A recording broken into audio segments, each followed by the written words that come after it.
Masters of the Universe Challenge. We are traversing through the realms of Masters of the Universe as we do one character at a time, and we are now up to the big boy, Skeletor, today. And joining me here live is Kenny Calderon. How are you, Kenny? Doing well, Will. Good morning, good afternoon, and good evening to everybody joining in on the stream. Appreciate you guys hanging out with us. Today we're jumping into some flat colors on Skeletor. The man with the plan that always fails, Skeletor. There's going to be a lot of meh happening today. So those who are joining us for the first time, Kenny and I do these challenges to keep our hand constantly improving and practicing. It's great to have a theme. This is one of our themes, one of many themes that are down the trail. And you are very welcome to join along with us, draw along with us. We'll post your pictures up as we go in the live stream, but also feel free to share it on our Facebook site, which is the Artists of the Universe. I'm going to be guilty in saying that I haven't done much updating on there lately, but we will certainly put it up there as we do it. Chris Borman joins us. How you going, Chris? It's good to see you. How's it going, Chris? Thanks for coming on out. So, Kenny, talk me through where you're at today with your Skeletor process. So on the last stream, I managed to get in all of my pencil renderings, some details where I mapped out where all of my shadows are going to drop, my midtones and so forth. Yeah, I added in like some ghost faces. nice. To the vortex that Skeletor is coming out from. Yeah, that's good. And looks like the spirit of great stuff. Yeah, cool. So I'm gonna prep it now with my kneaded eraser, pull out some of the graphite, and start laying in some flats. Nice one, excellent. So when you say flats, what are you're choosing to do a base local color? Base local color. Yeah, base local color, because Skeletor is primarily blue. I'm gonna go in with a light sort of like cerulean, right? As a base. Some navy blues, and then I want to use a lot of like pastel colors for the vortex and the portal. So that the majority of the color palette that I'm aiming for is going to be really, really cold. Yeah. But I think it'll sort of like complement a lot of the blacks that I'm going to be adding into some of these, because I'm getting more light pushing from the background. So obviously, your light source is coming from the portal on the other side. Are you going with like pure sort of bright colors, or are you going to go with darkness? Because you can go either way, can't you? So I could go either way. So it'll be the portal and then the ring of the portal. Yeah. Right. Yeah. So I haven't decided like what opposing colors I'm going to use. I may go with a bright color for the portal itself. Yes. So that I can go with like maybe like a green. Yeah. For the rim, right? And then that'll bounce off of the blues and purples here with Skeletor. I don't know. I'm gonna just kind of lay in my flats and see how I feel about it. Right, a bit of improv, a little bit of jazz. Yeah, a little bit of jazz. I got my color wheel open up on the screen, so I can reference some complementary colors. We're gonna see how it goes. Play it out. See what happens. Keep the body guessing. That's right. Well, I did a bit of a redraw from last time. I had a bit of a hiccup with the last one. Sometimes when you get through a drawing and you've battled and battled and battled, you get to the end of it and you go, it just doesn't jive as much as I want it to. And that's how I felt about the last Skeletor. Now, I didn't throw it out. I've still got it. I've still got the last drawing, but I wanted to redraw it. I wanted to include more background, and I wanted to be able to include his ram chaos staff, which is what it's called, the Ram's Head staff. So I did want to include that. So I guess including the same pose, I just shrunk it a bit and moved it up, and just refined, I suppose, some of the angles. So I made his head look up a bit more than it was. It gave it kind of a sort of a Caravaggio sort of classic pose in it, I guess you could say. So it's Skeletaggio. But so giving it a kind of looking up, you'd almost see looking up at the angels coming down, and that kind of classical pose. But anyway, so a bit of Grayskull, a bit of the torn Grayskull flag in the background. It reads great. Well, let's see how it plays together. I'm going to go with very cool colors too, like you, including the Grayskull stones. It's going to have that kind of greeny sort of stonework happening throughout. It was a bit of a like a turquoisey kind of, like a dark turquoise kind of vibe. Yes, you're right. And mixed in with a lot of cool blues in there as well. Yeah. Very cool. So I'm going to do the same. I'm going to start laying down my first washes of color, my stains, and the stains then will provide something for the next layers to bite into. And I'm assuming you'll probably do the same. Very good. There we go. We're ready to rock and roll. Skeletorius. Yes. So, the references we're looking at. So this is the original illustration of Skeletor. We probably saw some of these on the card backs when we were kids. I pretty much went with everything on this reference. Yeah. I am I'm gonna pretty much follow this as well. I may stylize the skull a little bit. And I will incorporate the red eyes. I do like the glowing red eyes. Like they go well down with the green. Yeah, they go against the green really nicely.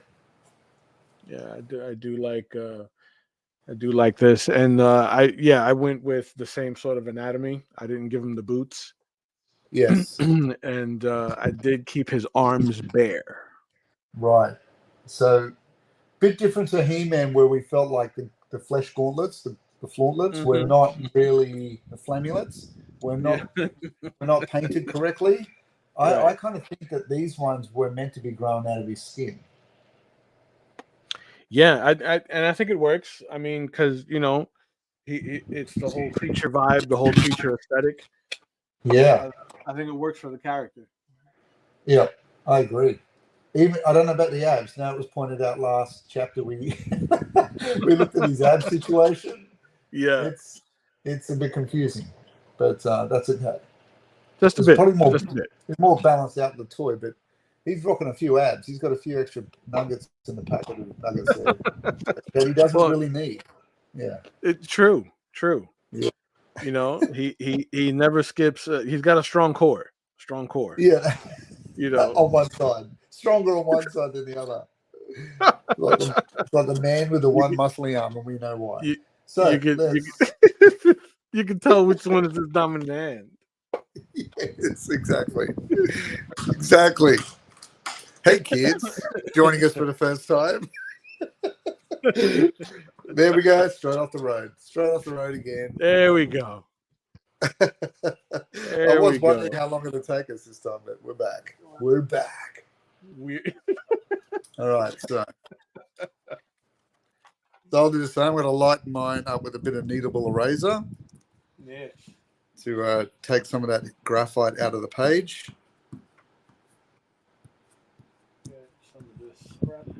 Notice that neither of us did the sword. That's interesting. Yeah, because we did the He-Man sword. Merman had a sword. Yep. Enough of the swords. I think this is the first character that that we did that has a staff. Yeah. And does Evil Lynn has a staff, doesn't she? Evil Lynn's got a staff. Yeah. And Sorceress, I think, has a staff. Yeah. But I've got a sword hilt sort of sticking out behind his, kind of behind him a little bit, but generally it's just going to be the chaos staff, which I'm not really even sure what it does, but I'm sure it does some cool stuff. It creates chaos. Not enough for him to win anything, but No, clearly not. And Andrew is joining us here today. Andrew. It is Sunday. Yes, it's Sunday, Andrew. Yes. Welcome. Sunday morning, Monday. It's Saturday night here stateside. Get some of the scrap paper going so I can test some colors out here. That's a nice one.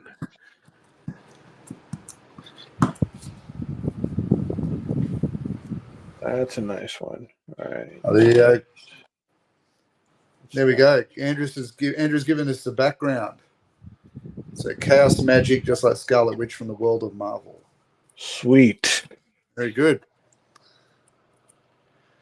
Very nice.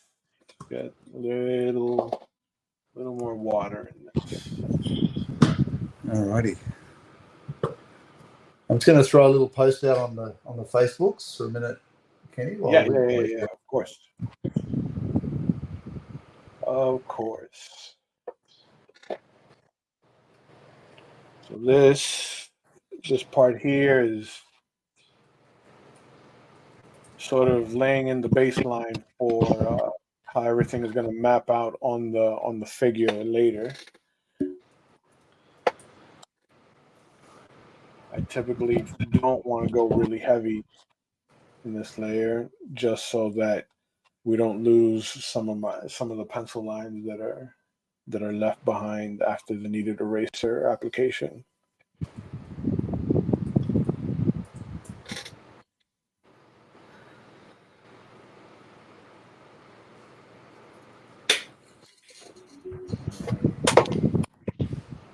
Reading thousands and thousands of comic books is finally paying dividends. You can say I wasted my life. Thousands and thousands. Yeah. Well, I mean, it's paying off. It's paying off. It's an investment. They were all wrong about us. That's it.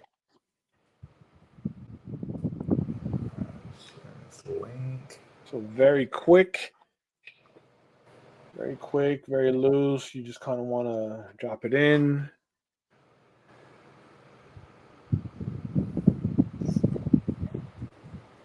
This might be kind of wet, like too wet, but we can work with it. Kind of move it around, work it into the tooth of the page.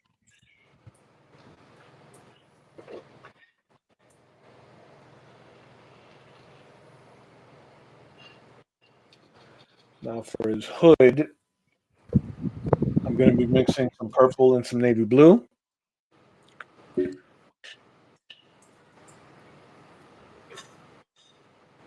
All right. Andrew says, sure, I don't know what the sun looks like, but I have an extensive understand of made-up comic book nonsense. Perfect. Sometimes that's all you need. That's all you need, Andrew. That's right. Reality is overrated. All right, let's get some color going. Use a bit of this purple.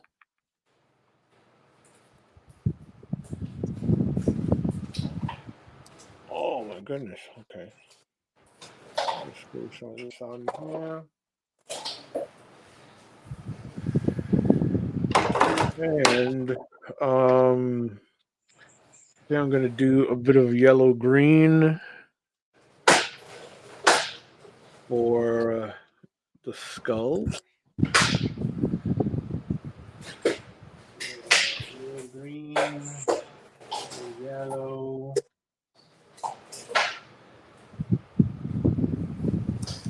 She was a little too pale. More yellow.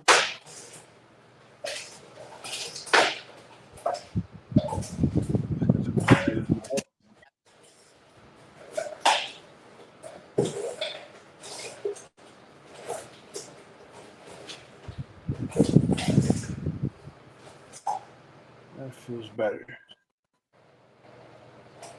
here. Just with a little base. I might do a bit of cerulean as well, I think.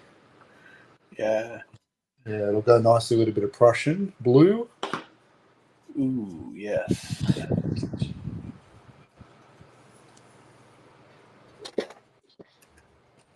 I think that could be a bit darker.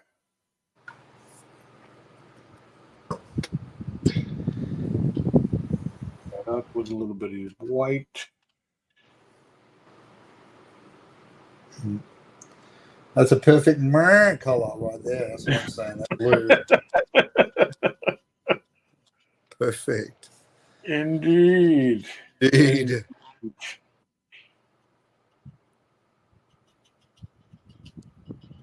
Feels a little green. Still went with the furry undergarment, so still went with it, didn't you, Skeletor? He had to, right? Like couldn't do it. Like he couldn't just be his own man. Yeah. He had to buckle under the pressure. You're having a bit of focus problems, Kenny. Am I? Hold on. Andrew, you're in and out. Let me jump into the settings here. That sometimes happens though when your hand's moving around a bit, doesn't it? It's trying to find what to look at.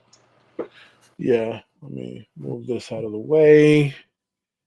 Turn this a bit. Bring it in.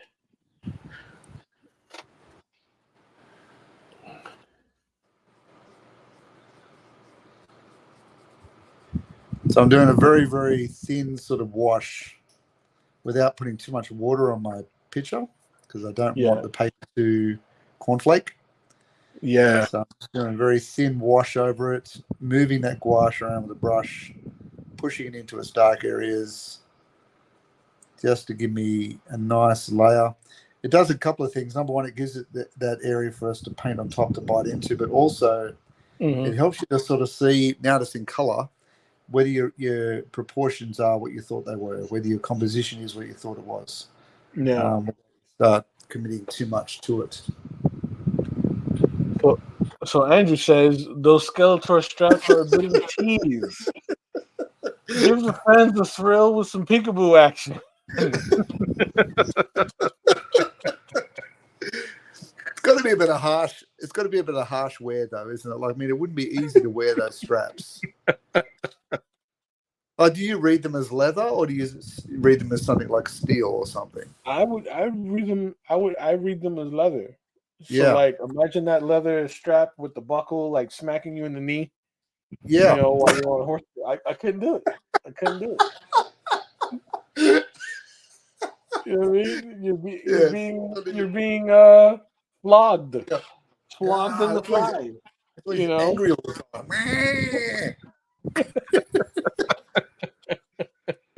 Because as we all know, it doesn't need to be very hard. Just a brush, just a graze. Just a graze, and you're down for the count. Like, you're out. I'm telling you. Those of us who have had kids with those little toddler shoes, bang, it's over. You're down. Dad's down on the ground. You went down. Done deal. Done deal. See you later. I'll see you in an hour when I manage to get off the floor. Done deal. I'm gonna get some of this navy, a bit of the purple. For his little what are we calling the calf action, the calf armor? Whatever we're calling those sheaths or whatever. Did you have it connected under his foot at all? Or just have it? Yeah, I saw one where it's connected under his foot. I think I'm going to go with that. But then I don't know. It could work, but then it could make him look like he's in a dance routine, with some sort of interpretive dance group. Like he's a cast member from Fame. It's Cats. He's in Cats. I don't fit the cast in Cats.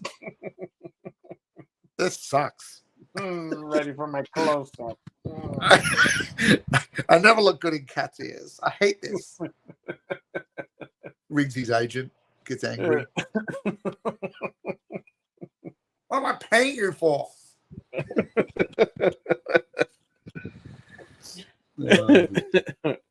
More strawberries in my dressing room. You know, Where's the fresh mango?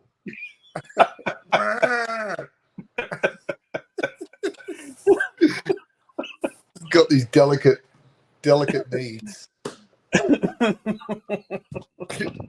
Like his dressing robe can only be like velour or something, you know. I get cold. Ma. His little blankie. You remember the blankie last week? Gonna have the velour blankie. Cold.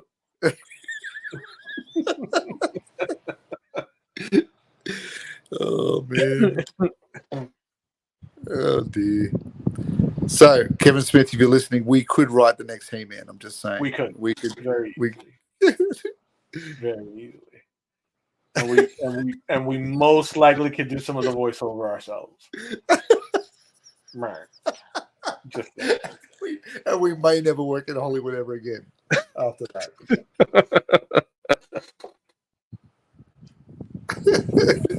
I'm telling you.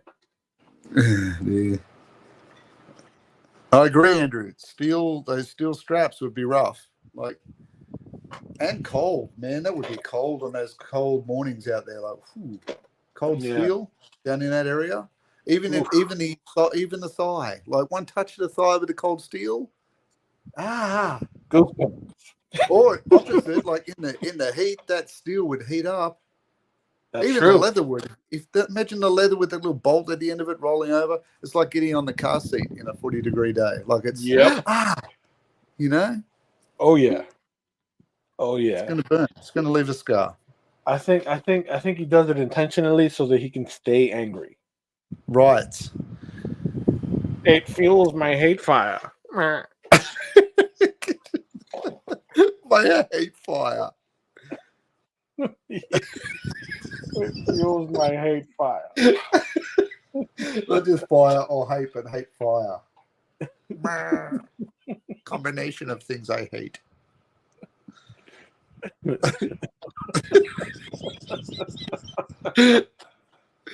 What are some other combos? Hate fire, itchy blanket, you know.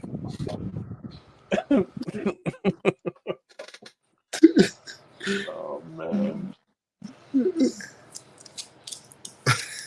My hate fire. The hate fire. Love it. Ooh, that needs a little more purple. A little more purple.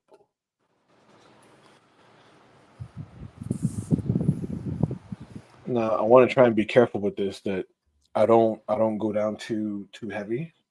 Yeah. To where like I lose a lot of my pencil work under it. Yeah. So in other news, in the world, I so here in the studio where I work at, right, we have a portfolio program where we help a lot of like middle schoolers and such like develop their portfolios for auditioning to getting into art schools. Nice one. That's cool. Yeah, and you know, everyone from our recent portfolio program got accepted 100% to multiple schools at that, like in South Florida. Nice. So like that was very, very exciting, you know. Yeah. That's cool. Congratulations to all of the kids that got accepted. Right? They worked their little asses off and you know they managed to push through, you know, some of their own personal hangups to get the work done. Yes. And man, they did some amazing work. So kudos to them, and you know, they deserve every bit of it. Yeah. That's great. Imagine what we like. That would have been so good having a program like that going when we started. You know. Oh, absolutely. I mean, because a lot of the schools art schools here in Florida, um, they're kind of like the sticklers, right? Yeah. Yep. For the kind of kids that they let into the schools. Right. So we we're fortunate enough to have like people that work for the studio that have gone through the portfolio program. Our portfolio program is like, it's like art boot camp. Right. So So you've it's got like, people that are guiding it that have been through it. exactly. So it's like they know what these Yeah. admins are looking for. They know the hidden curriculum. Exactly. They know what they know what these admins are looking for, and they're able to guide the kids a bit better than just a kid showing up with any old portfolio with just any kind of work that they've been like accumulating throughout the years. And more importantly, a lot of the subject matter that is used in the portfolio program forces the artist to be very honest and introspective Yeah. Right. with the kind of work that they do. So what are some of the subject matters they have to do? So, like, one of my favorites actually is illustrating a collage of things you love and a separate collage of things you hate, Nice. right?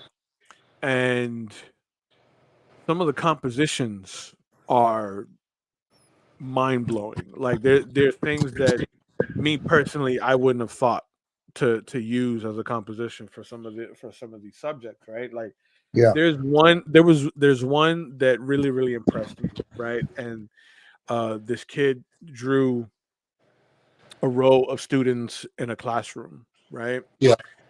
And it's almost like a horror movie, right?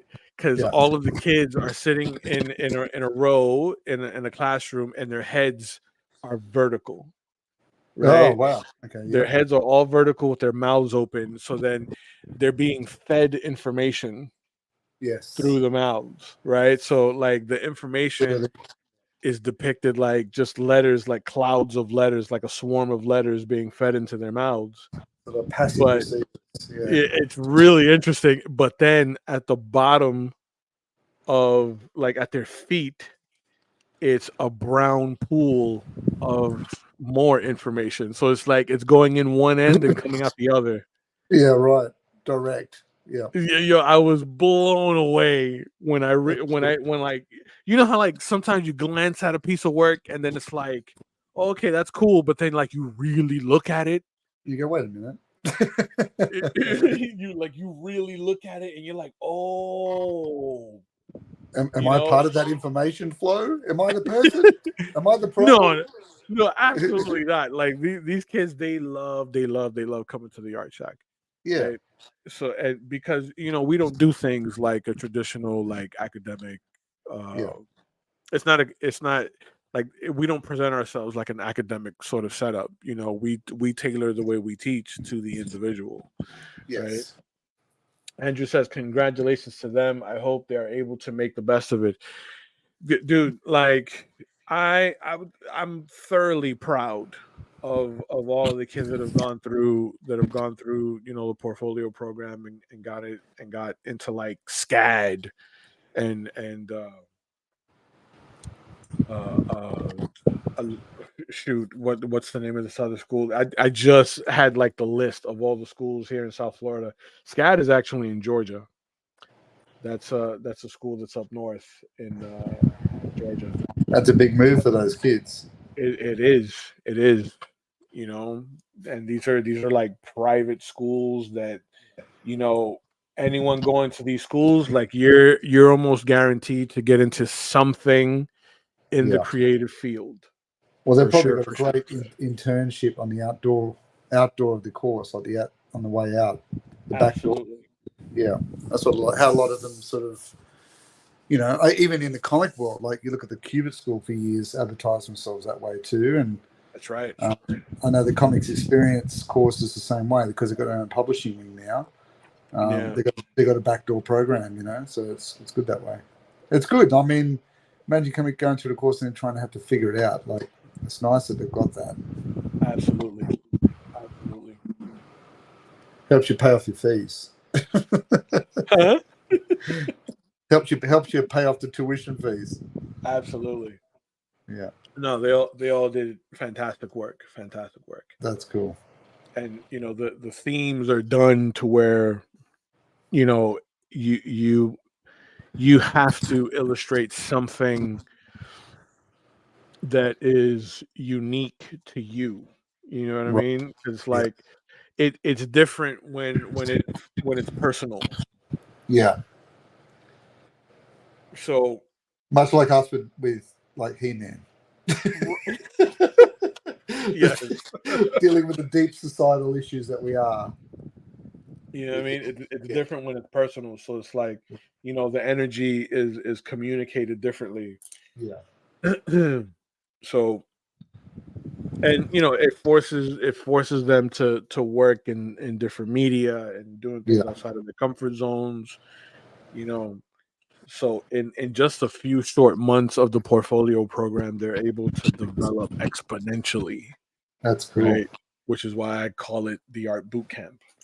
Yeah. So do you still work on school-based stuff, or is it purely just building their missing elements for their portfolio?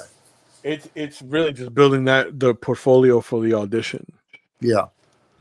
So once they get accepted into the schools and they continue coming to the art shack, right? Like we continue to expand on that. Yeah. Cool, so it'll we'll work with them on mixing media, doing things that are a little more crafty. Yeah. Right. It's not solely centered around what you can display in your portfolio, but just being able to like really explore what you're proficient in, so you're not caught off guard. I feel like I need to join the art shack. and man, like it's such a good feeling when you see your kids like grow like that. You can't help but feel like a proud parent. Yeah, absolutely. Very cool, man. Well done. Well done. So, and well done to all those kids. Absolutely. That was the highlight of my week. Yeah, that's cool. My week.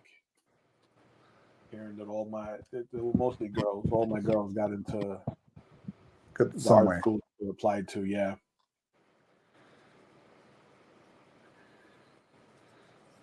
I think I'm about ready to move on to the vortex. These are some flats, some light flats with some negative space in between. I'm gonna switch to a bigger round brush. I like that purple color you have chosen. But I like purple. This is a really nice shade of purple. This is like it's purple with a bit of navy blue. Yeah. Right. So that it's not quite blue, not quite purple, and it works well with Skeletor's skin tone. So that because it is a very violety purple, isn't it? It's not. Yeah. Purple. Yeah. So that this way, if I need to go darker with my blues, I can. Right. Yeah. And now I'm gonna do like some light greens out here for the entrance to the portal. Nice. Like a nice sort of like yellow green. Let's get some of this yellow. Yes. A little bit of green. All right, let's get a little more water on that. Look good.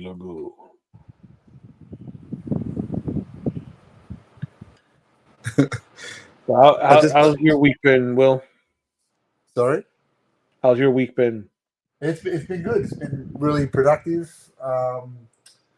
like I was talking to you off air, made some good sort of startings. I'll announce those once I actually start it, which is always, Right.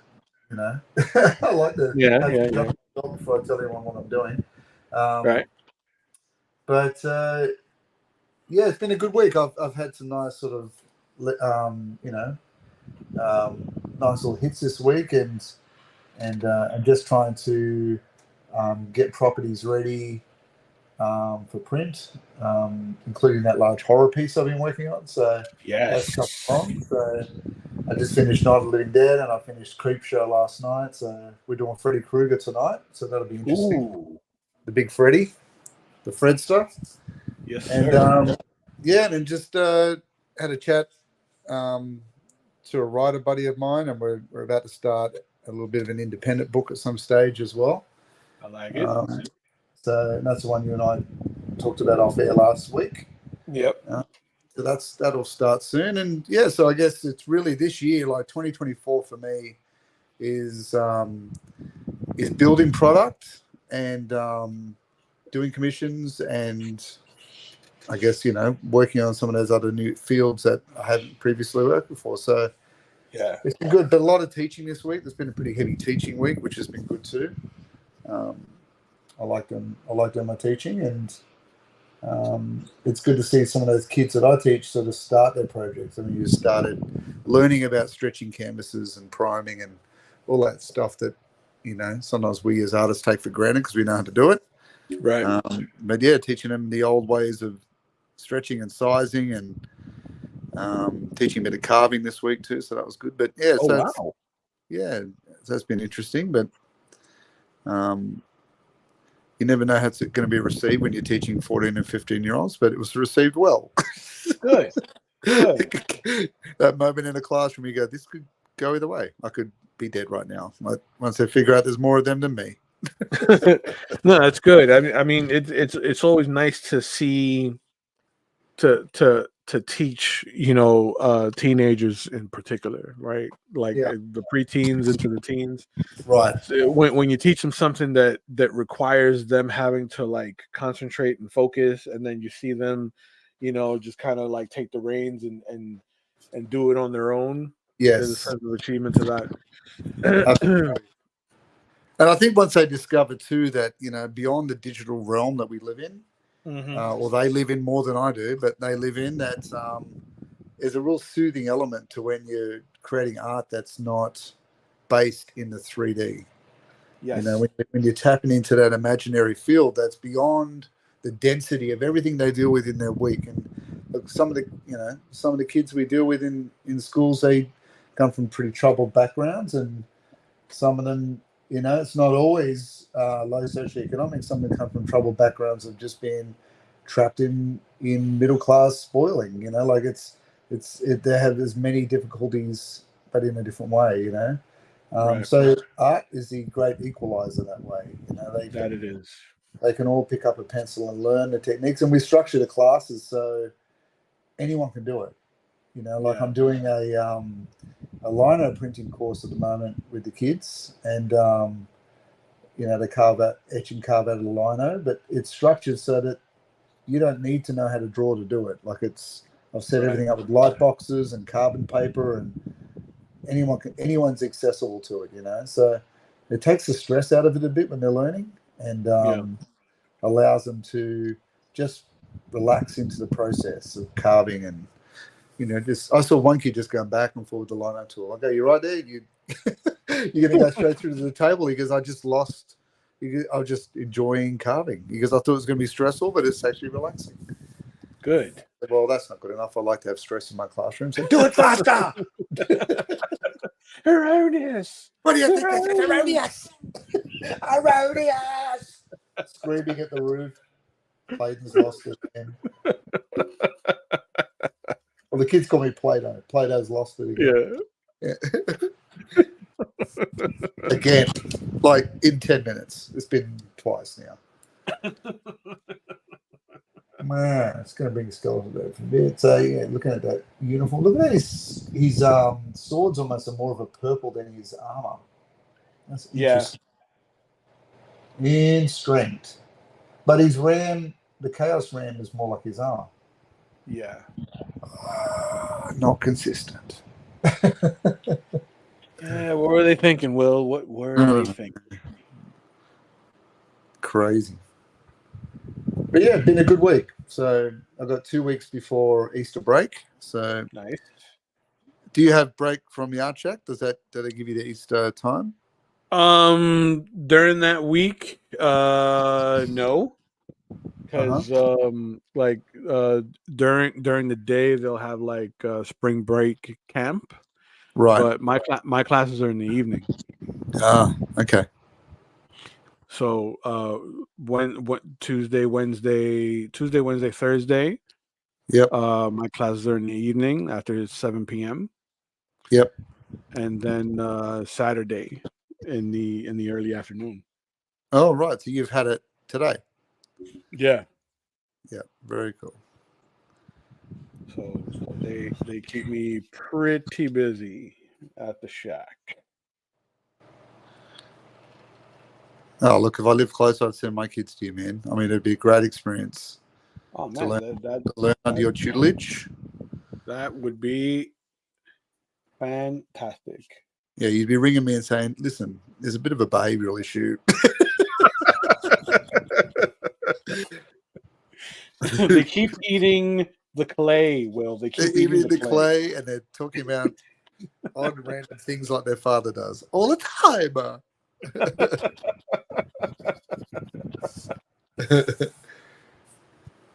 But they'd understand the pop culture references you make when teaching. That's what they would understand. There you go.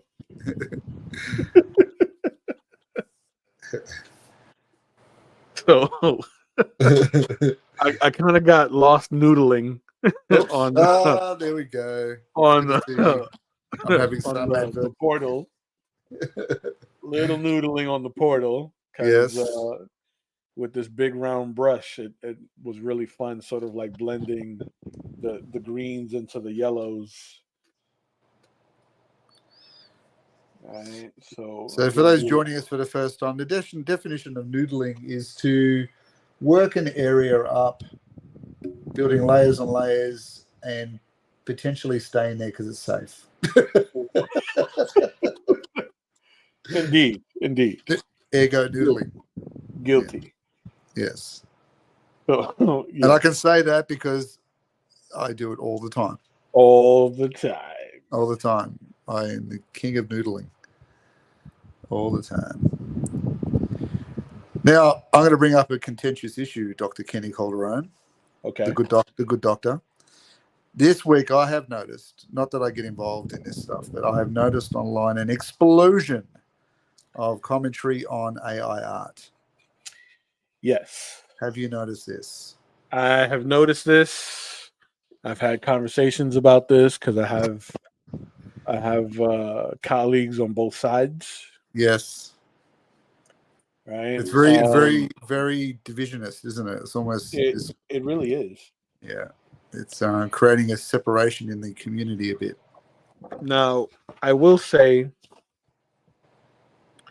one thing though. Just one? A few things. Okay. All right. Right. We could never run a proper forum. We couldn't run anything like that. The White House? No, we couldn't be there. It'd be too dumb. We'd end up stuffing something up. We make a stupid commentary in the background all the time. Yeah. We'd be those guys off Top Gear just laughing. Just laughing insanely with the wind blowing them around. So with regards to AI, right? Yes. In this particular situation, right, in question, the individual.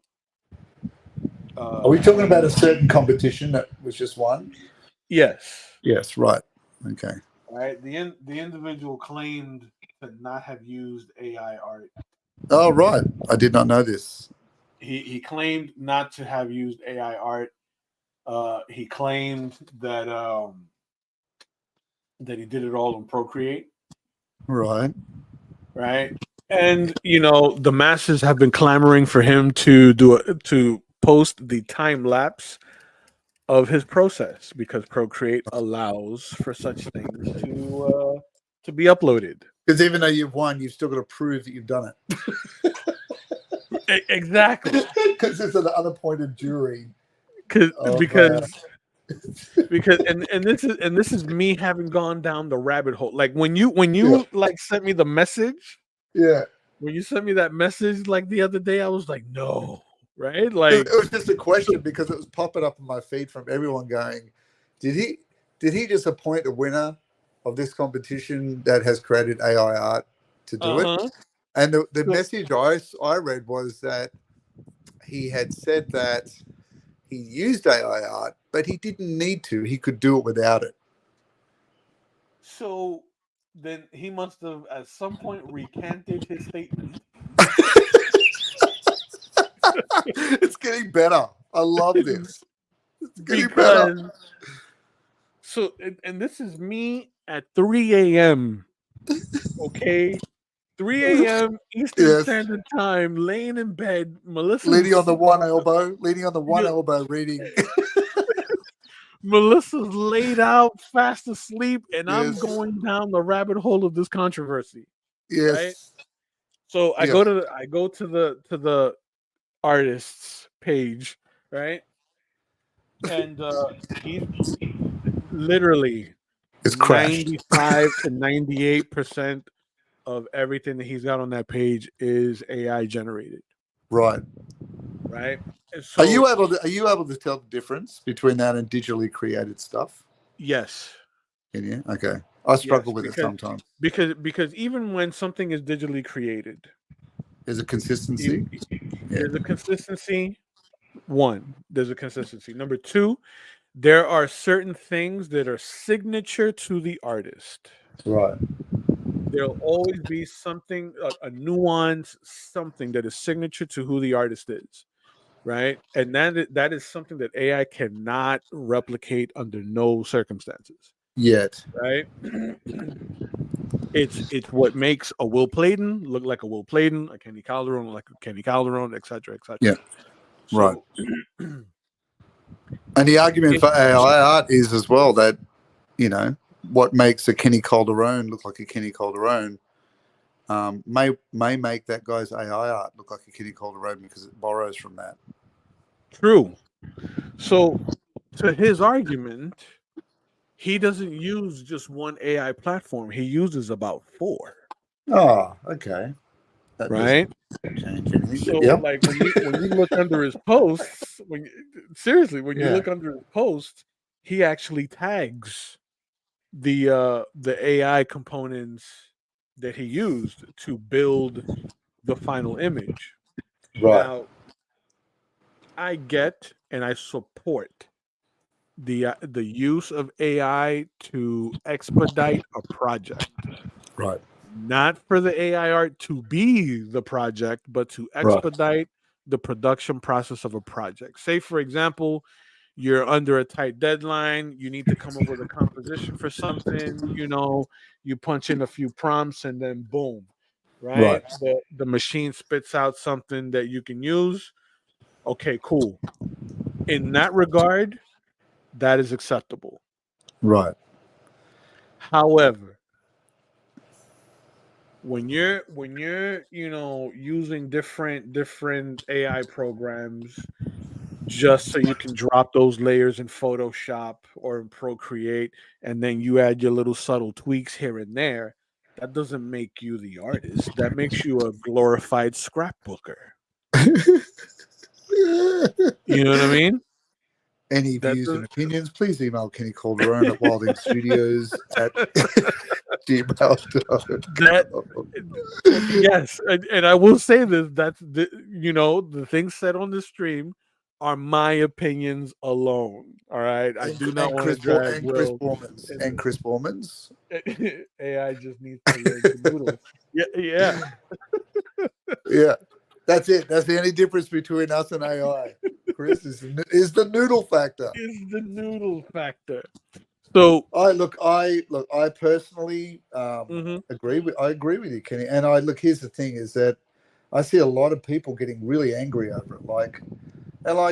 I don't judge them. I mean, if that's their thing to be angry about, fair enough. There's a lot. I don't know whether it's a lot of fear.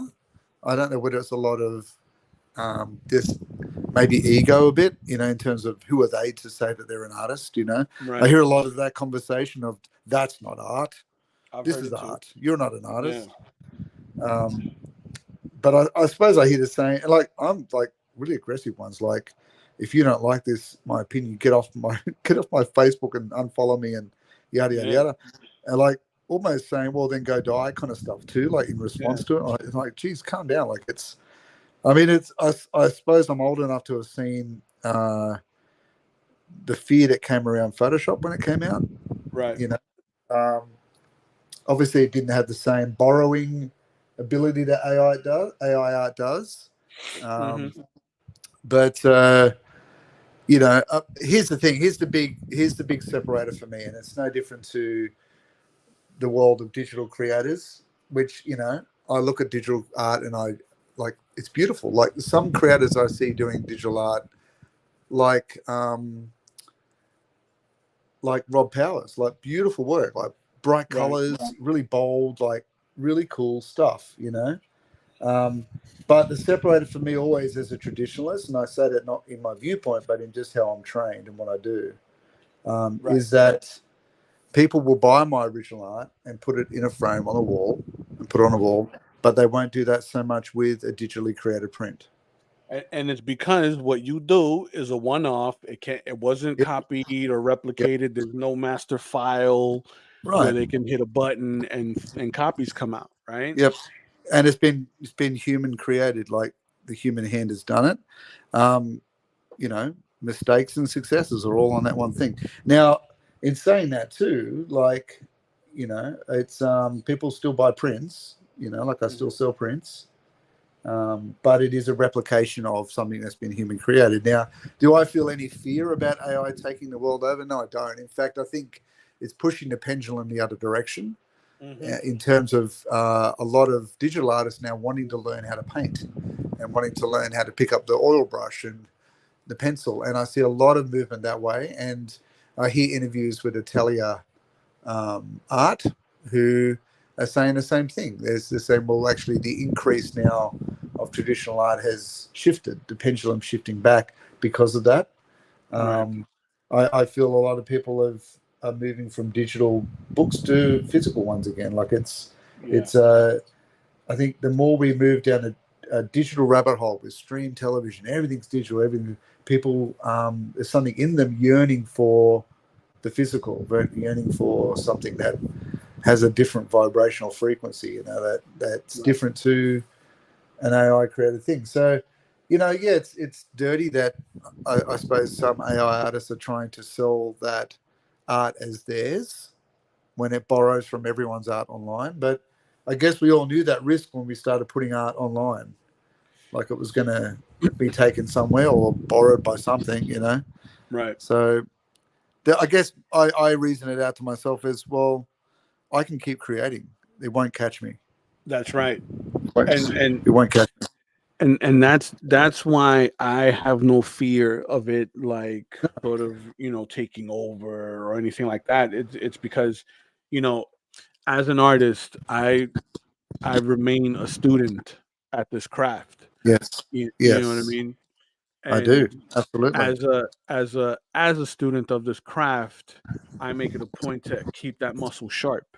Yep. Now, and that's across the board, right? Yep. Building compositions, sort of working out through thumbnails and my human anatomy and so forth, doing studies off and on, Yep. you know what I mean? Just so I can keep that muscle sharp. Yeah. Now, Yeah. what happens when you become over reliant on digital aspects? Those muscles get atrophy.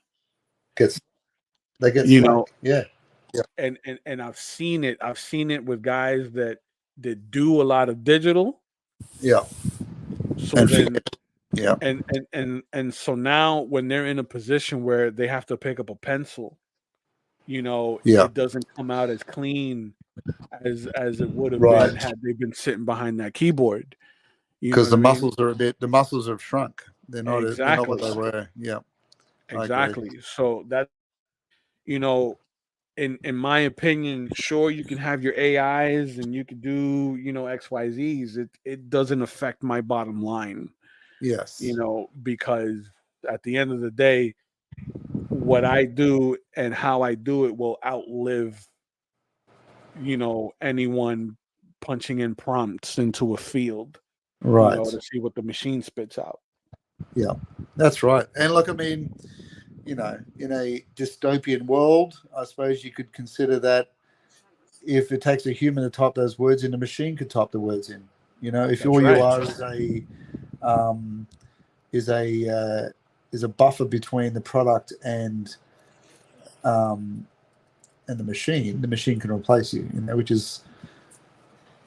Which is a similar dilemma a lot of teachers are going to find pretty very soon when they're building AI bots to replace a lot of those textbook-based subjects at schools. It's if all you are is a medium between the two worlds, like it's replaceable. But yeah, Andrew says, I'm old. I prefer old comics and magazines when I use drawings because they couldn't reproduce photos cheaply. All that commercial art has a fun vibe, not fancy art, inverted commas, but gives a good feel. Correct. My wife's the same. She prefers to buy a book than Kindle a book because she likes the feel of a book. Yep.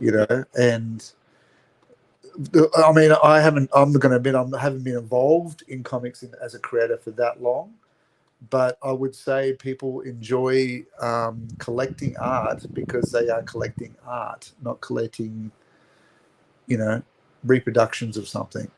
Right.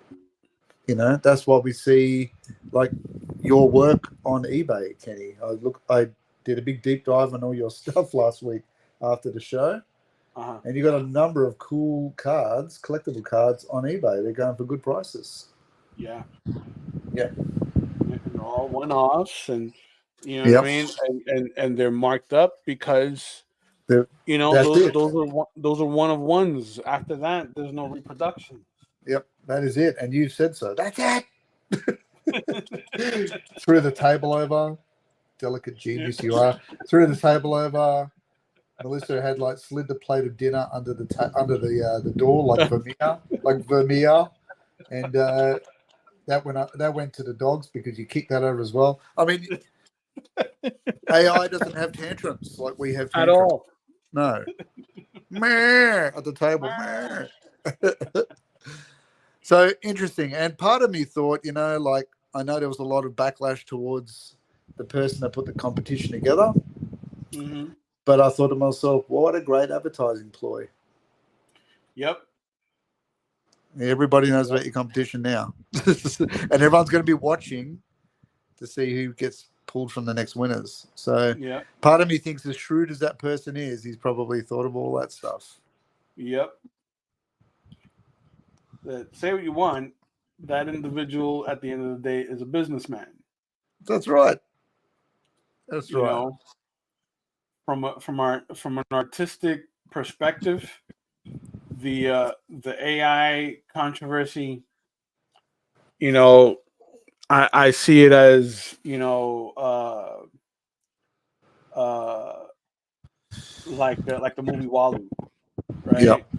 Like how they depicted like the human race is really fat to where like they couldn't walk around, and now they were using those little buggies and such, and you know what I mean? People are using them now. They're using those now. Yeah. I've seen You know what I mean? So that's that's how I view AI artists. They're the fat people that get around in buggies. Right? The gravitationally challenged. Yes. The high calorie humans, right? Yes. Yeah. The consumers. So, you know what I mean? Like a real artist will like keep that muscle sharp. They'll challenge themselves, and yes, it goes beyond, you just punching a few words into a field and seeing what the machine can generate in a couple minutes. It goes beyond and then goes beyond. And until Exactly. they can give those computers or that AI a soul that can tap into that imaginative field, and there you go. channel what we do. I mean, and that's everyone that can do this. Like, this is That's not right. select individuals that can do this. Those same people typing in those letters could learn how to do this stuff. This is They not could. franchised to a gifted few. This is all learnable. Yep. And will you be a Kenny Calderon? No, but you'll be a you, and you'll That's be the right. best you can be of that version, should you choose to go down the pathway of doing this. And I think that's why a lot of people got angry. It's like, well, we've done the hard yards. We put in the hours. Well, that's cool, dude. But at the end of the day, no one really cares about that online. Right. What they care about, the contentious issue, I suppose, and weighing in on it. I think it's all a big distraction, and I'd rather just get back to the drawing table. I agree with that 100%. It is a big distraction. Yeah, like how much time was spent typing and arguing. Like, people are arguing relentlessly all week long. I was like, dude, how much could you have created in that time that you make yourself feel shitty having these arguments? Like, pointless. But anyway, he wasn't going to change his stand on it the more you argued about it. Yeah. It's interesting. But, we'll see what happens. I mean, the last convention I went to, I guarantee you, there's a ton of AI prints up on the walls.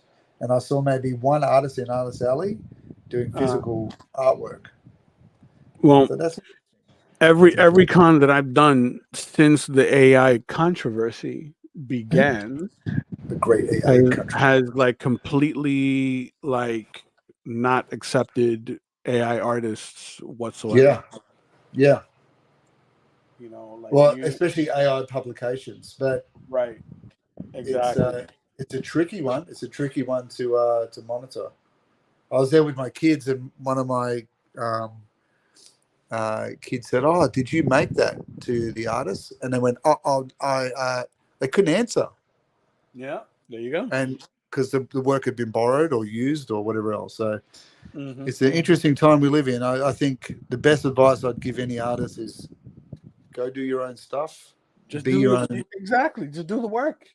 Get in the chair. Just get in the chair and put the time in, and you'll outlive it.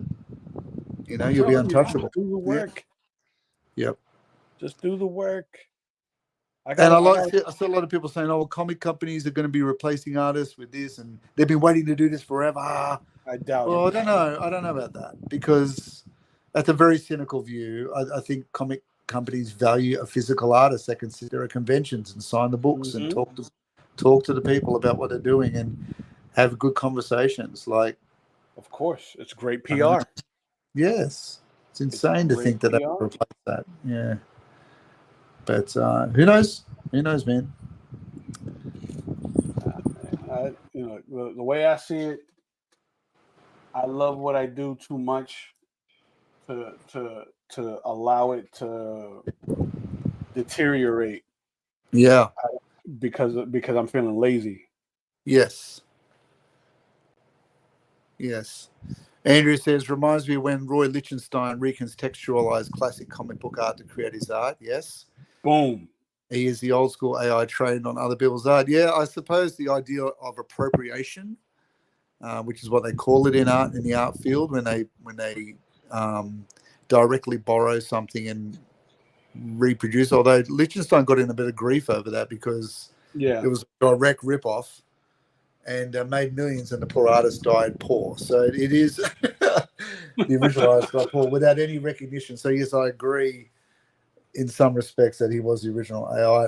There is, I suppose I recognize people's feeling that AI art is a bit of a sinister beast in itself, because it allows people to type in words and come up with something that other people have spent years toiling away.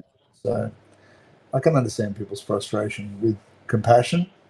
It's something I don't choose to get involved in, because I think sometimes my feeling is, Kenny, and I know you feel the same way, is that if you deep dive in other people's anger and frustration, it doesn't solve the problem. It just makes you feel garbage all week. Yeah. No problem solved from where it started. So my feeling is move forward, create more, and be better. That's it. That's it.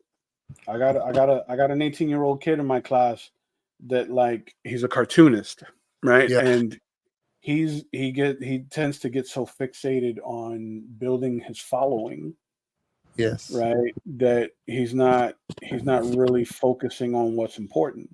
Right. And I tell him, look, the following will come. Build it, and they will come. Produce. Yes. Focus on your work. Get better. Yes. Like get faster, get cleaner. The Right. following will find you. It's that ego part of our brain, I suppose, where I see artists get caught in the glorifying comments, like, "Oh, look how great this is." Yes, I'll feed off that, the dopamine, then I'll come back again in a few minutes and try and get it again. It's an addiction. It's an addiction. I've even seen comic creators and artists that do that when they're very professionally consider living off the dopamine.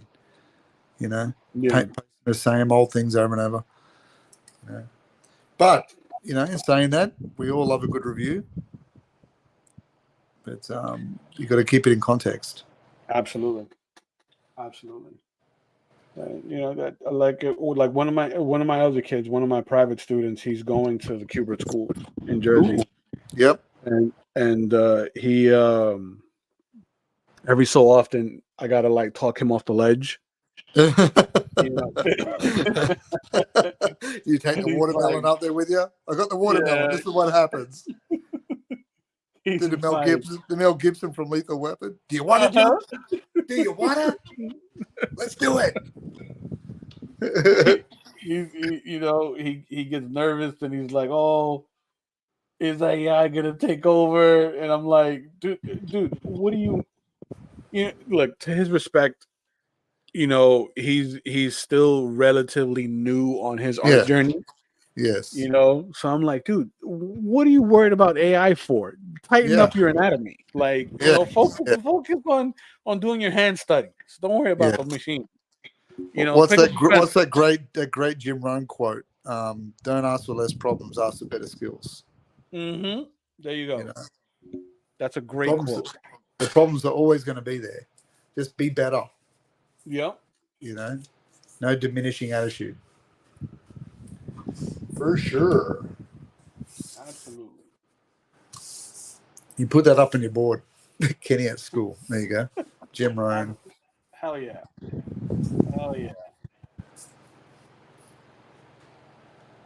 I've got a quote on my board in the classroom, and it's for me as much as it is for the kids. And it says, "Nothing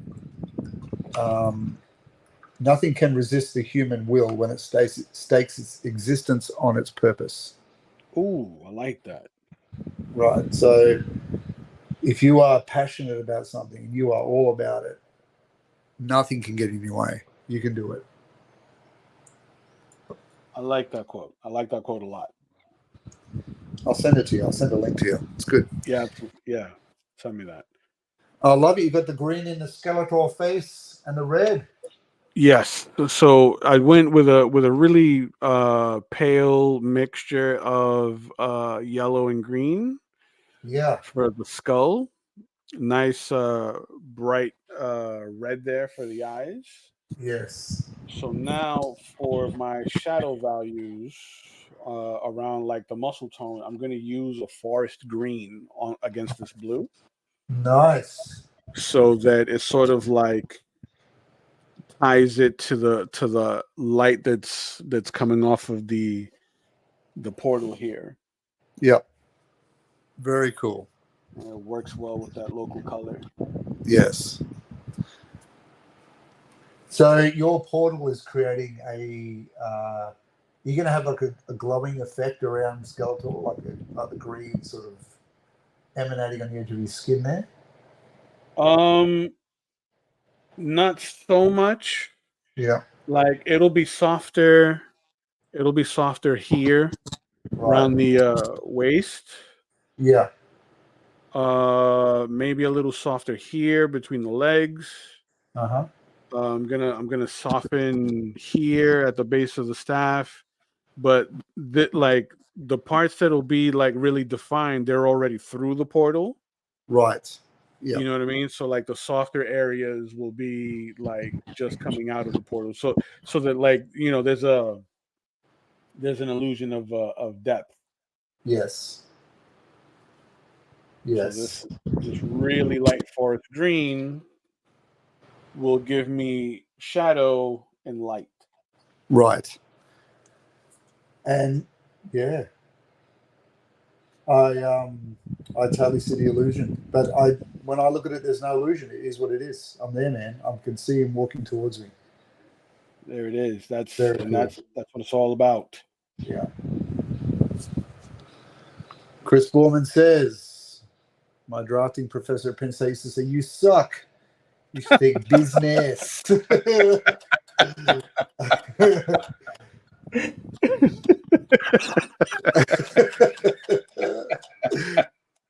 I like it with the D. Business. I love that, Chris. You suck. You take business.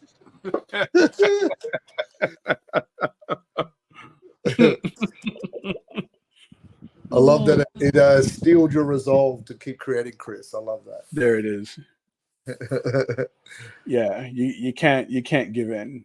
No, stop. You can't give in. Keep going. In fact, my own father used to tell me that I'd never make any money drawing pictures, and he said that to me at like 12 years old. Yeah, yeah. You know, and at 12 we didn't. At 12 I didn't, but at 14, yes. But at 14 in school, I will never forget this day. At 14 years old, a kid paid me $5 to draw him something. Yeah. In school, so I drew it. The kid paid me right away, and then I went home and I showed my dad the first $5 bill I ever made. Right. And I looked at him and I was like, "You said I'd never make any money drawing pictures. What is it?" I was right, and I took the money.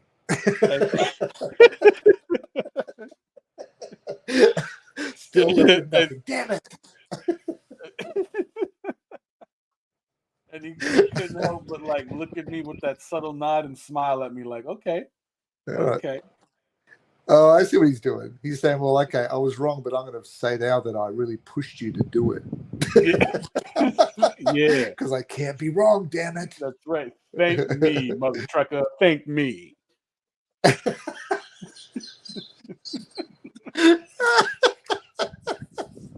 Yeah. You are where you are because of me. Yeah. You are my retirement plan now. You weren't before, but now. Yeah. There you go.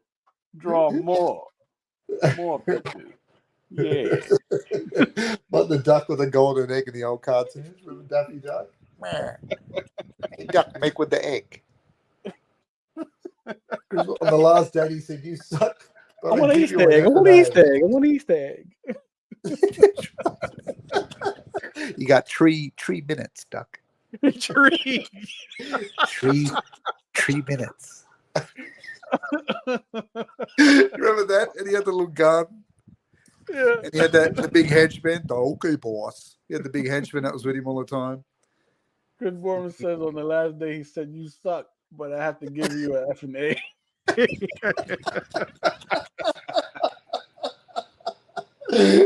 Jesus. I love that he doubled down the suck. You still suck, but I'll give you a F. Suck, but you pass. I hope you still keep in contact with him, Chris. I hope you still keep in contact. Oh, man.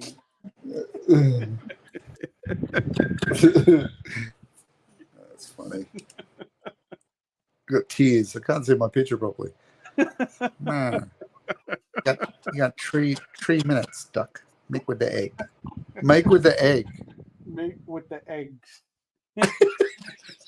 Remember then he squeezed that gold egg out. He finally got it out. And then they opened the cupboard full of egg cartons. Go on. Poor old Daffy.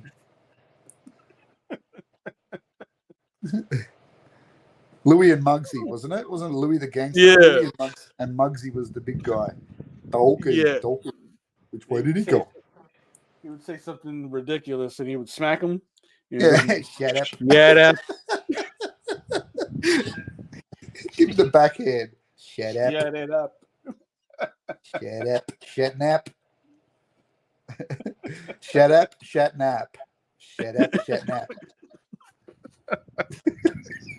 Oh man, those were the best. Shut up. Shut nap. Okay, boss. Oh man, that's up there with one of my favorites. It was a Sylvester the Cat cartoon. Yeah. Where he was chasing a mouse in an alleyway. Yeah. It was he was chasing a mouse in an alleyway, but there had been like a tiger or a panther or something that got loose from the zoo. Yeah. Right.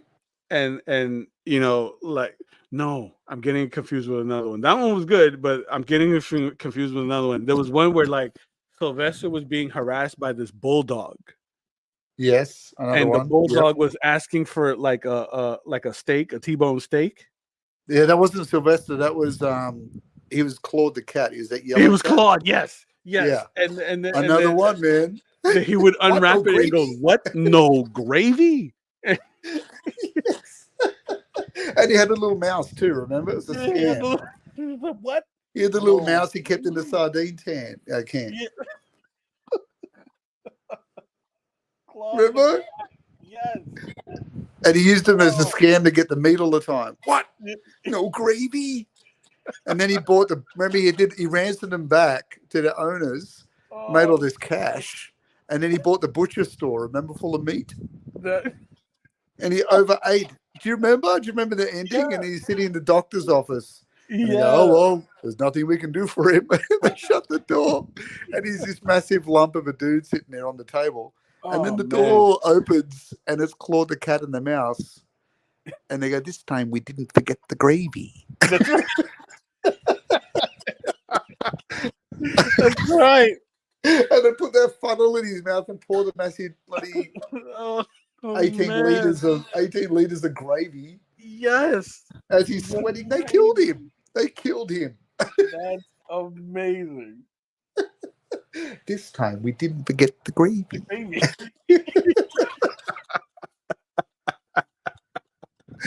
So funny. Andrew says, as a kid in those old cartoons, I never knew what alum was, but they always had boxes of it around. Yes.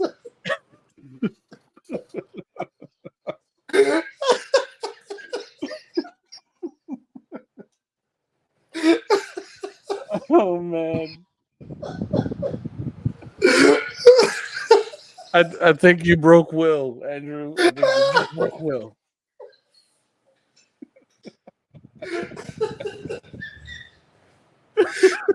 You had to walk away. You broke him. Boxes, just boxes of it. Ordered in bulk. Oh man. It's always funny that we always remember and see the same funny stuff as kids, isn't it? Oh yeah. That's good stuff. That is good stuff. But that dog, Mark Anthony used to make me laugh. Yes. Mark Anthony. Yes. And he was in the other one too with the little kitten that used to stay on his back. Remember the That would claw on the scruff of his back, and he would go.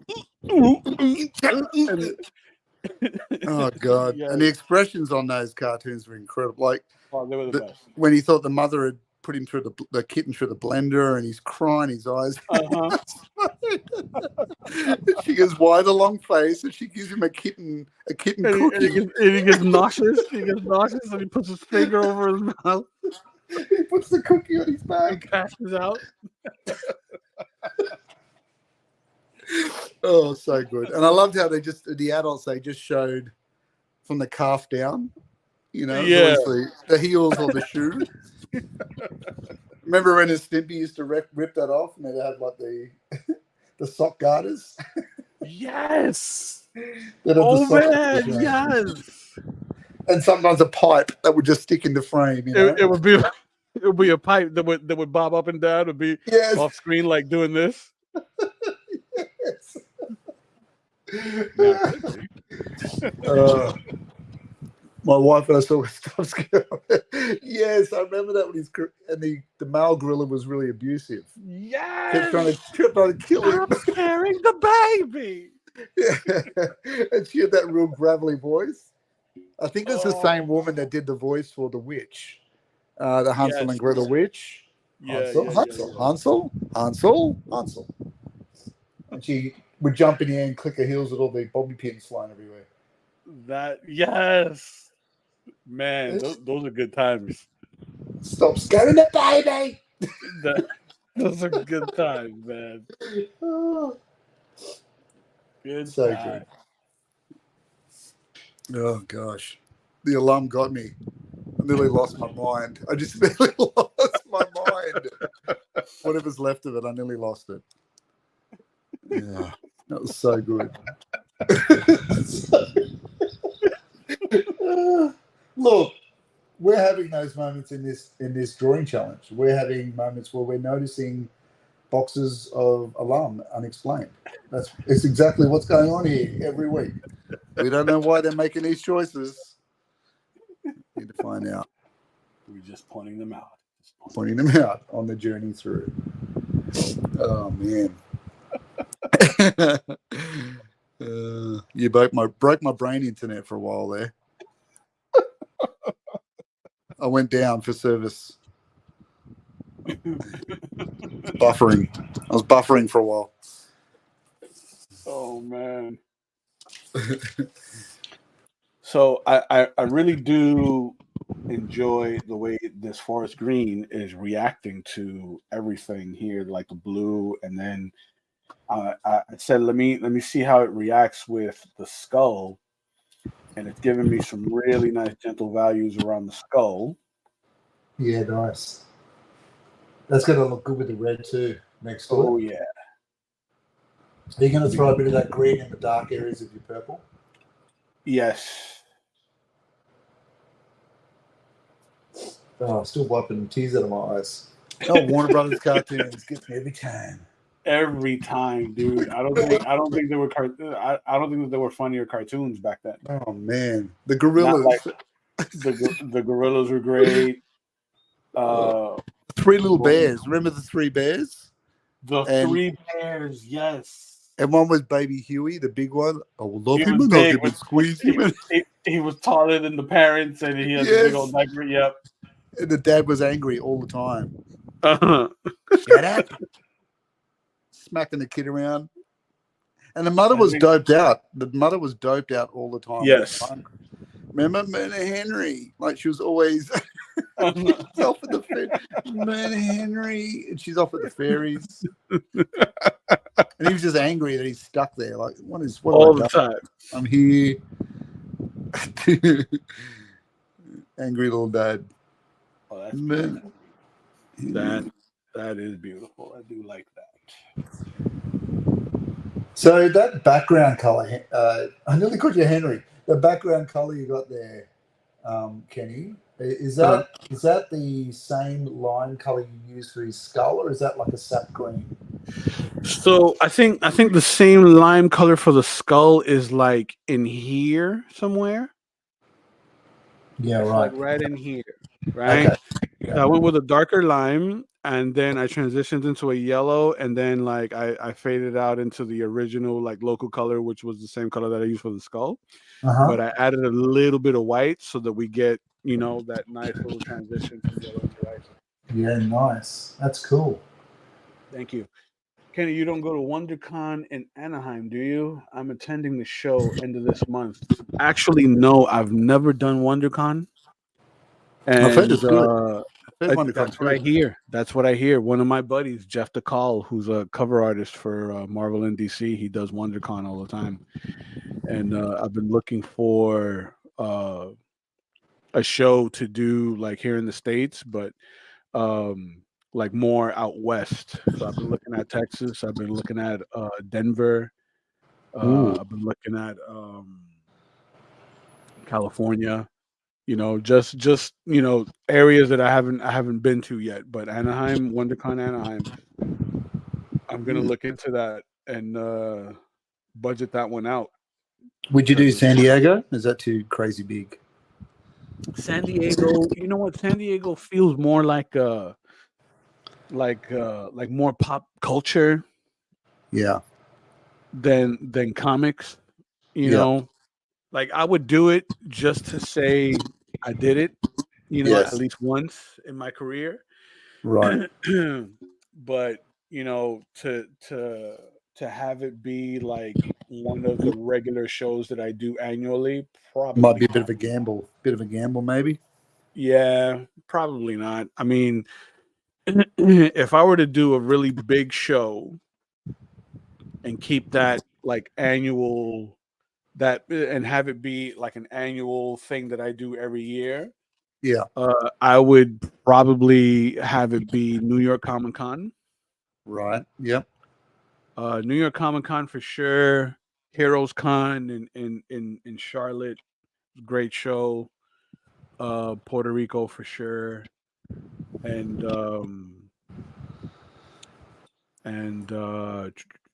MegaCon. I did MegaCon one year, and it was pretty good. It was pretty good. What about C2E2? Would you do that? C2E2 in Chicago. I hear really good things about C2E2. Yeah. I've never been though. I hear good things about C2E2. Emerald City in Seattle. Yeah. Um, Emerald City's a big convention too, isn't it? yes. So Emerald City, C2E2, New York Comic Con, Florida SuperCon, and shoot, I think there's one more that I'm forgetting. They're all run by the same management team. Right. So Yeah. so they tend to have a lot of the same rotating guests and such. Yeah. Emerald City is a good what was that? Emerald City is good up in Seattle. I only went once, but it's a good show. I have been to C2E2, but it has been years. A great show, but very Midwest, but great show, but very Midwest region. So, yeah, I like a lot of one of the old publishers that I did work with would frequent those shows a lot. So they were plugged in with a lot of the organizers for those events. And I would hear really, really good things about C2E2 for sure, Emerald City. Um, I don't think they got to do New York Comic Con, but definitely C2E2 Emerald City. And now, they took over Florida SuperCon, which is the real big convention that's held down here in Miami Beach. And it was decent the first year. I applied to do it again this year because I got the email, and we'll see what happens. But WonderCon is that string of shows that I've been seeing a lot pop up on my Instagram feed, and I've been curious about it. Yeah. So, Andrew, are you like tabling at WonderCon, or are you just showing up as a patron?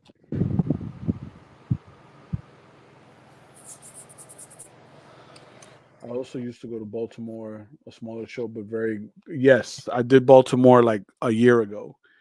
And Baltimore is very much like the OG comic book cons, right? Like a Which lot is of what comic I think a lot C2E2 tried to be that too, didn't they? yeah, because it catered a lot to the comic book industry, like the Western comic book industry. So it had a lot of comic pros there, a lot of comic writers, Right. comic book vendors. Like it was very like centered around the Western comics, just like in Heroes. Heroes, as of late, has opened itself up more to doing, or rather to catering to Western stuff and some international and indie stuff. Yeah. Right. So like it's definitely expanded in recent years. Heroes Con's supposed to be good, isn't it? I've Yeah. heard good things. And Dragon Con, I've heard that's supposed to be pretty good too. So Dragon Con, one of the writers that I work with, he does Dragon Con. Yeah, I've heard that's pretty good. Dragon Con is like like you got a plan for Dragon Con. Yeah. Because Dragon Con, it's like I think it's like a week long convention almost. Yeah. It's like San Diego. It goes Yeah, for like 5 or 6 days. Yeah. it's huge, and Dragon Con is held in a series of hotels that are like relatively close to one another. Right. So It's like so like the party like runs through all of those hotels, and they set off like the week with like stormtroopers marching down the main avenue. yes. Uh, yeah, dude, it's incredible. It's incredible. Yes. More of that. Less of everything else. No table for me. I used to go to a lot of shows, less in the last few years. I always want to go to Heroes, but never made it down there. Heroes is a great show, dude. Heroes Yeah. is a fantastic show. That it's a big event, right? So like the floor plan is huge, and it's like that's like your traditional comic book convention. Yeah. Overlord 1298, welcome to the stream. Thank you for joining in. It's a great show. And then, it's one of those shows that is like all of the attendees are so down to earth that like you can very easily get a drink with them like afterwards. And because of where Heroes is located, it's like dead center in the middle of Charlotte, where like everything is accessible. And the organizers to Heroes Con actually own a comic shop, a really big comic shop down the street from where they have the convention. So like you They're could go to invested. that, to that LCS, and like, it's like the party continues. But at least then they're invested in the industry, growing the That's industry, and right. giving attention to it. It's not let me invite Chris Hemsworth, to make the sort of fans come. Like it's more what San Diego originally started as, Right. which is So cool. so I stopped going to NYCC because I haven't gotten approved for the pro badge since Reed Pop took over. Yeah, Reed Pop, you know, There's always yeah, curated. They do curate it in yeah. a different I'm way, not don't I'm not gonna I'm not gonna elaborate too much on Reed Pop, they? because my applications are still in the Pending. approval process. But in a week, it could be a rage But machine. as soon as I get confirmation, I'll let them have it. Right? Um, What did you I call used it to go before to with Skeletor? The well of yeah. anger, the well of hate, or something. As Meh. soon, right? I used to go to San Diego, but it got too crazy. It is like a full time job to secure spots, lodging, etc. In Southern California, anime is now huge. And Los Angeles Anime Expo is the size of San Diego Comic Con. All of the anime shows here do numbers, and there are a lot of them. I used to go to Anime Expo, but it is too crazy now. So I'm also pretty ignorant of manga and anime. So from from what I understand, right, the anime shows have have obviously like garnered a lot of popularity as of late, to where they're rivaling a lot of the solely Western Comic Cons, right? That's interesting, isn't it? The smarter ones have opened it up, and to include the Both. both, right? So that it sort of like unifies the fan base and such.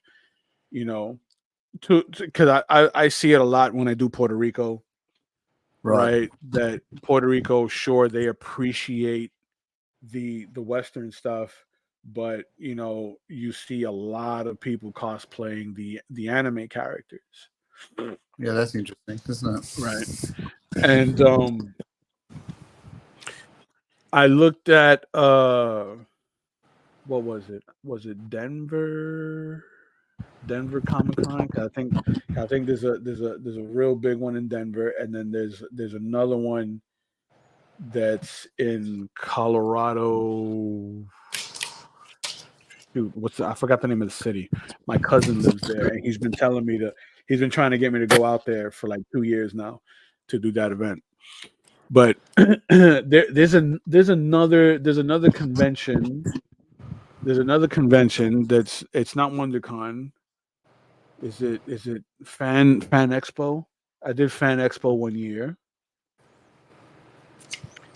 and it was decent. It was decent. The Artist Alley for Anime Expo was gigantic. Also nice to see a lot more ladies there, sometimes more than the guys. Nice to see a mix. Yeah, I could agree to that. I could agree to that. Like female artists tend to I don't know, they're a little more inviting than most male artists. And I'm only speaking for myself because you're not inviting. Well, no, because as a male artist, like I always approach my interactions from that of like being a teacher and working with kids and so forth. So like my approach is very different from how it used to be when I first started doing conventions. I didn't have that knack for networking like I do now. So now at shows I'm able to kind of open up and strike a conversation. I don't like huddle or cover the artwork when they come over to the table. What I'm doing. Get away. And hiss at them, like look over my shoulder and hiss at them like back away. Get away. Baltimore is now owned by the Fan Expo people. So that and Baltimore Comic Con feels very different. Feels very different from the Repop shows. Okay. I have some friends that live in Canada, and Fan Expo runs a lot of shows up there. And I hear Canada is a nice like there's a lot of fandom in Canada. Like I got some Etsy clients that are from up there, and they've been asking me similar to go up there and such. So let's do a field trip to Canada, Kenny. Let's do it. I'm down. Do it. You can be Thelma, I'll be Louise. We can do it. Yes. Yes. Sadly, that was my go-to. Not Smokey and the Bandit. Is that? Was Thelma. Sorry about it.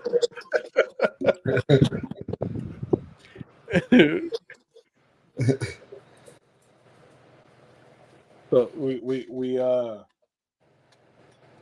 gotta expand the show roster. Yes, exactly. Expanding the show roster is crucial for the audience and such. Like I try to keep it to like under like 6-7 shows a year, right? Because I do a lot of the local events. That's still a lot. Which is still a lot, right? Considering that the convention season used to start late spring through the summer and end in the fall, right? But now it's gotten to a point where like the conventions start in January, all year round, and run through like close to the end of November. Yeah, it's a lot. Well, you see, some people make a career out of convention hopping, don't they? Really, this is true. And this is absolutely. But I don't know just how sustainable that is. You know what I mean? That. Yeah, I don't know either. I mean, unless you are a real a personality, or you've worked on something like our friend Steve Garcia that did Iron Giant. Mm-hmm. Unless you're someone like that have such a grand property behind you, and the conventions are paying for you to be there, like it might be different. I can skip LA Comic Con. They started as a tiny show that blew up. I sometimes go, but wouldn't travel for it. Yeah, yeah. There's a lot of shows like that. They're like Florida SuperCon. I started going to Florida SuperCon when it was held in a ballroom. Oh, You know, and Mike Broder, who was the creator and organizer for Florida SuperCon. You know, he started off in a ballroom, then like eventually expanded to the Miami Beach Convention Center in Miami Beach just before he sold it to Repop. Repop, gobbling them all up, eh? Yeah, They did out here as well. yeah. Yeah, like the big ones in Melbourne and Sydney are owned by the San Diego Comic Con guys. You know. That's it, man. Like they're just out here just gobbling everything up. Good money But spinning. Yeah. we'll see what happens. I mean, because if you by doing enough conventions, you know, and getting to know the organizers, like you can kind of gauge the quality of a show, right? You already know what to expect regarding the quality of a particular show. You know, Florida SuperCon used to be the staple convention to do every year for a local artist here in Florida, Yeah. right? Not so much in recent years after Repop took over. Right. Did you So ever do the Wizard conventions back in the day? no, because it was before, like Before your time? when I had heard about the Wizard shows, um, I wasn't traveling for conventions, at least not out of Florida. Yes.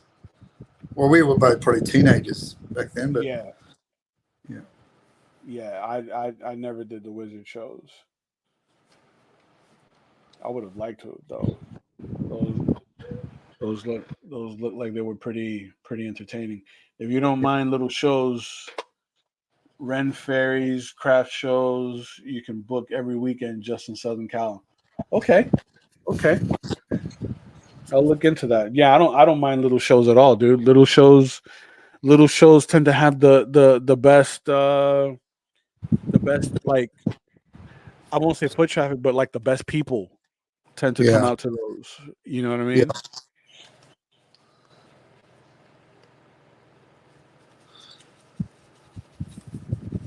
And it feels, a little more authentic, as opposed to having to like yell over the crowd of people that come into the bigger shows when you're trying to like network and converse and such. Yeah, right. No, I don't think they do. Do they? I think didn't Wizard all fold like the magazine? Like I, the whole thing you know what? I'm collapsed? not sure. I'm not sure. I want to say yes, but I'm not exactly sure.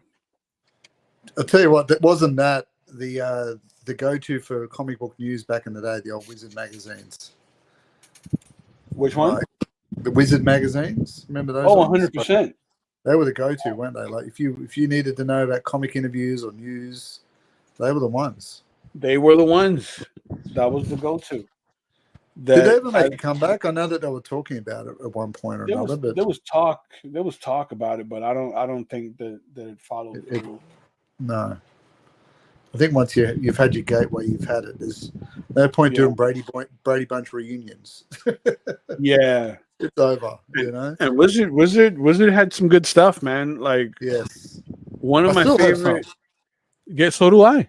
So do Yeah, I. Like one of my favorite things that Wizard did was the basic training section yes, yeah, where they would pick a comic pro that month and like they would do like a little breakdown of like some hand studies or something, or you know I enjoyed that part. uh yeah, and the section in the back, where they would ask a celeb like a bunch of questions, and yeah, one of the questions, which was one of my favorite questions, to see a celebrity answer, was your favorite 2 a.m. munchie. Yes. What is your favorite 2 a.m. munchie? There's no wrong answer, really. Well, there is, but There generally is. no. Right? There is. There is. Yeah. Human babies. Yeah, wrong answer. Yeah. But I Yeah, mean, no. generally you can get that one right. It doesn't cost you any fanboy points. You know. Yeah, funny.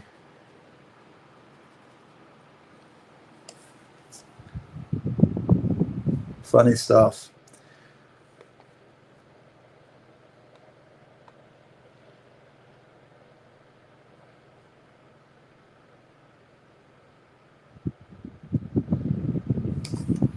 All right, I think I've hopped out, have I?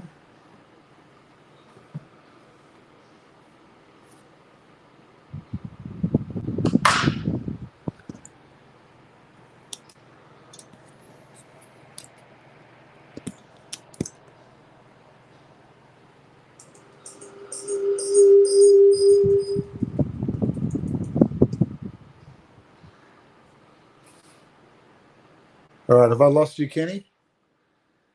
Or am I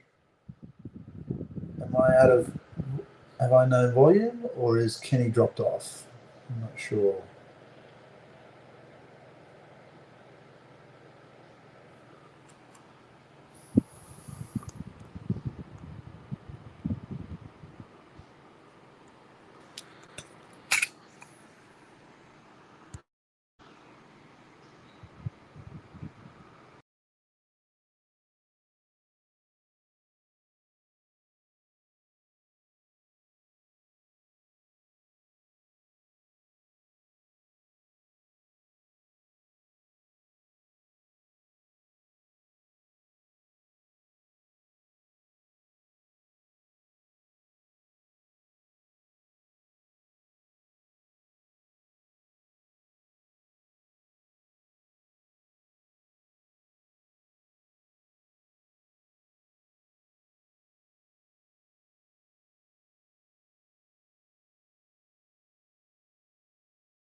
All right, Kenny. Can you hear me all right? I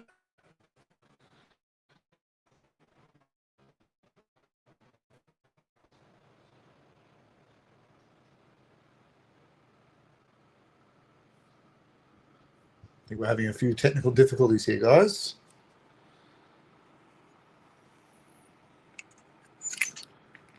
We'll try and get us all back online shortly.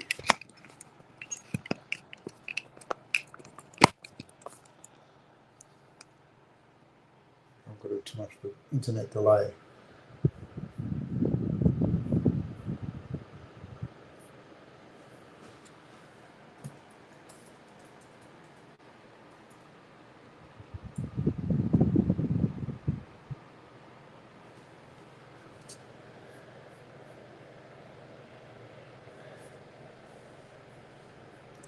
Thanks for joining us, Andrew, and I appreciate you coming out. As Andrew's saying, I have to go do some business. Thanks for the art lessons and the pleasant company. Thanks, Andrew, for being here.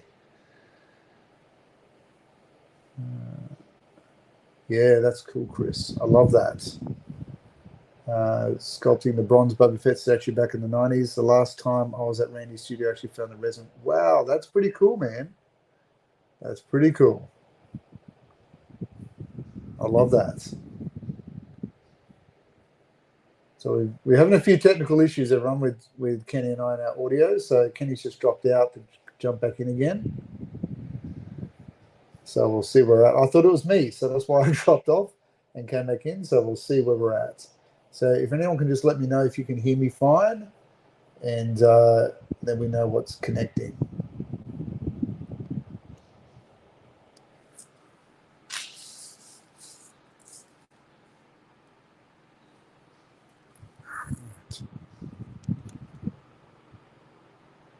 I'm just going to keep working up those green backgrounds.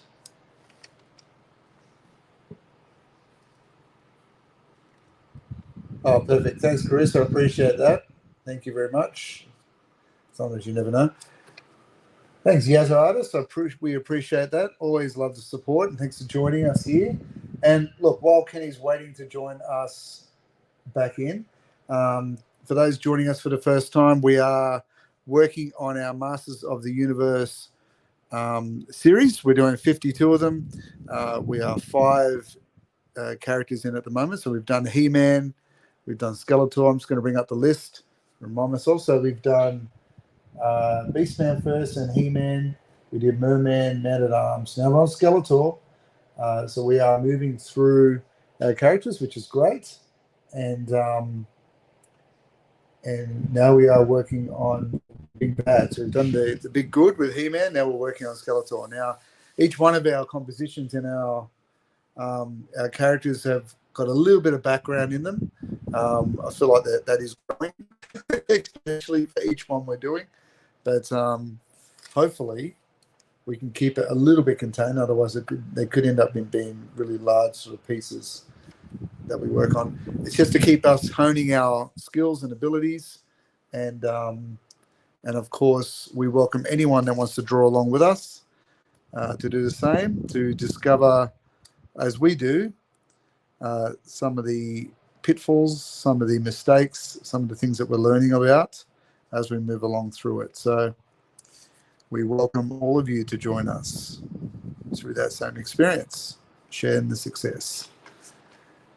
And sometimes the disasters. It all works for us. So if you are joining us for the first time, give us a big g'day, a nice hello, and interact with us in the chat so we know that we are connecting. And it's sometimes a bit lonely when it's just us talking to ourselves. So it's always good that way. Chris Borman, what are you working on at the moment? I know I've seen your drawings and paintings pop up. What are you up to at the moment?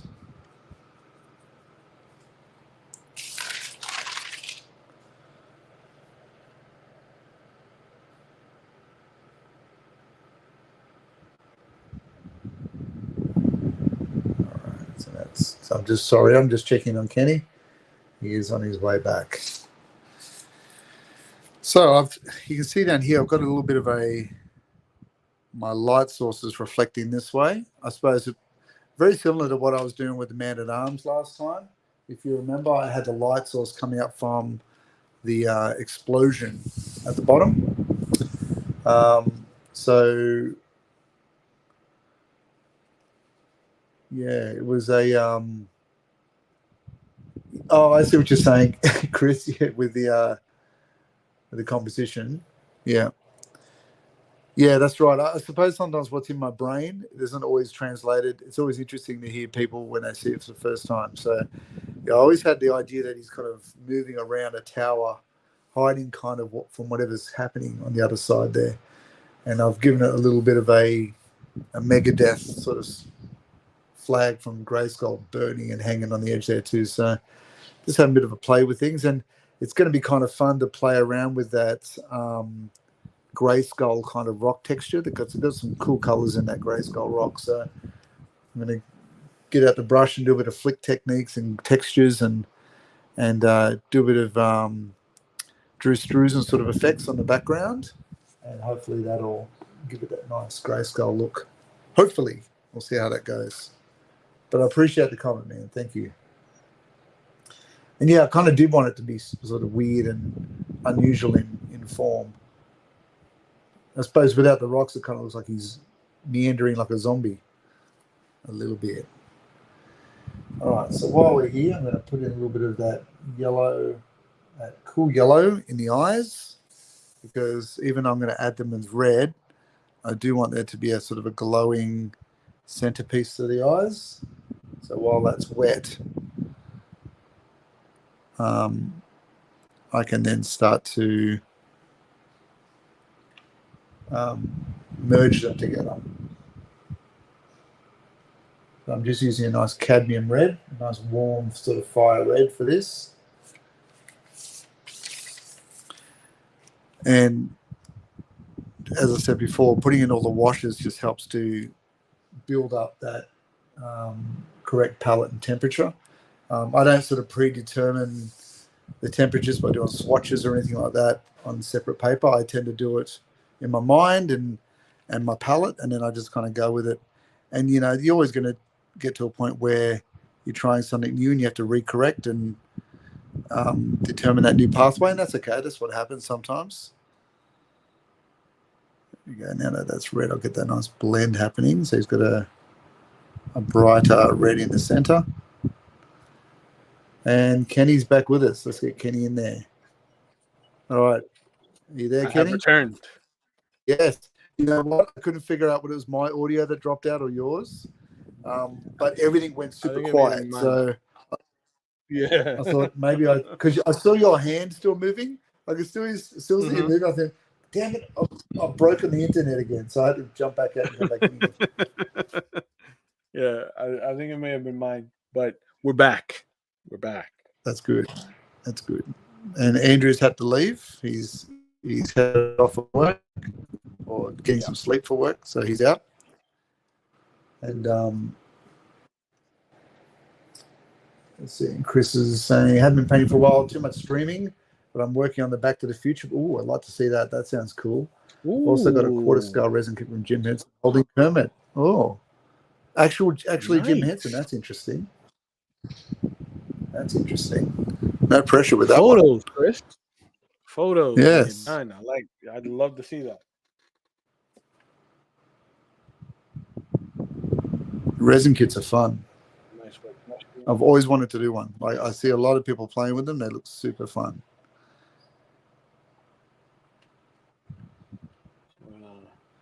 Get some of this darker blue. Center here. Man, those eyes are red. Look at that. Yes. Very evil.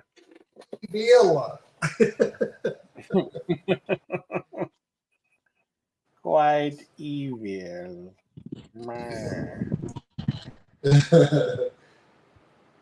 Put some of these areas here. Further back, I'm not going to go with any black for this. Ooh, interesting. At least with a lot of the shadowy parts, like in his armpit here, I'm not going to do any black. I'm just going to use this blue. Nice. Right. And then where else? Right here. I'm going to pull this shadow up the center of the arm, being mindful of our shape language in the muscles, right into the pit.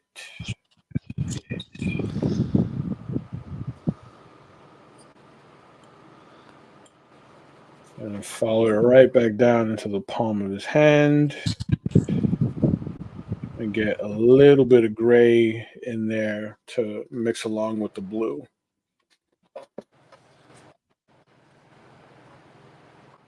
Okay, just a little bit going up the center.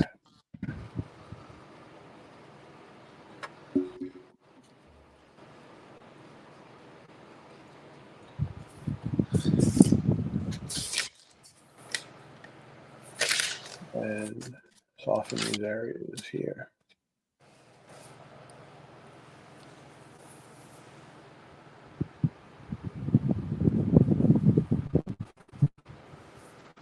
I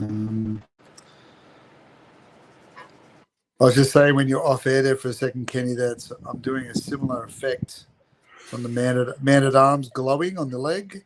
Mm-hmm. coming from the ram skull. So and we have Very the nice. power sort of coming out of the eyes, as you can see, Mhm. and creating a sort of a mist that kind of flows up. I like it. And what sound does that mist make?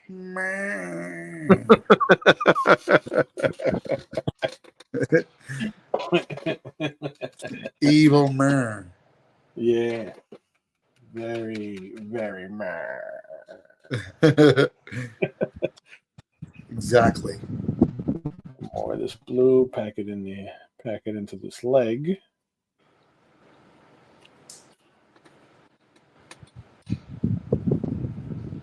Push some of this into some more shadow. So we got Stratos next. Stratos is our next challenge. Very nice. The Avian Warrior. Very nice. That's going to be fun to do. Stratos was always one of my favorites. Yeah. Like Hawkman. I always like the characters that can fly. Yeah. Well, that'll be interesting. I don't think I've ever drawn a Stratos before. Yeah. I've done one. I've done two actually. I did one years ago, but I did a portrait not that long ago. I think Chris Miller. I think Chris bought my Stratos.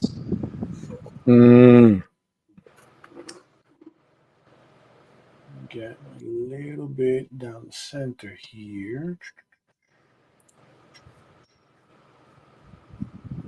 Right there.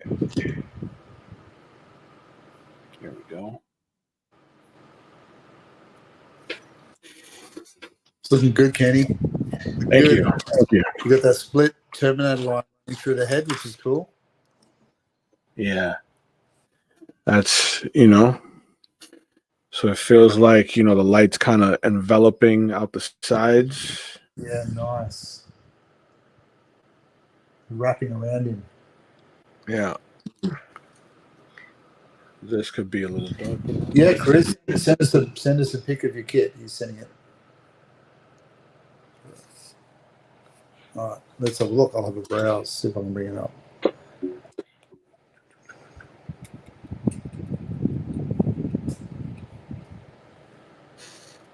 Ooh, okay.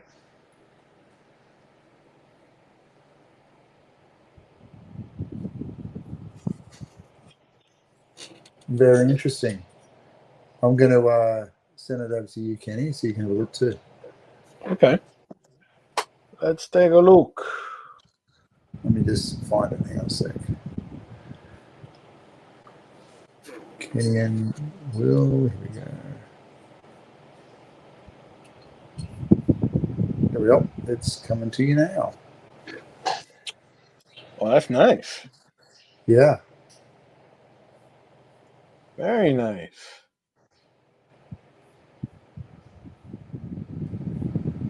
Interesting that someone would do that sculpture, isn't it? Yeah, it's it is. Like it's like when you see those cool paintings. I can't think of the guy that was doing it. He was painting the behind the scenes of like Frankenstein getting his makeup on, and it would show the artist doing it. Right. Yeah, pretty good. I do like that. That looks really, really good, Chris. Now, Chris, are you like you sanding it and like shaping it outside of putting it together? Like, is there like a sculptural aspect of the bust? Like a preparation of it. Mm-hmm.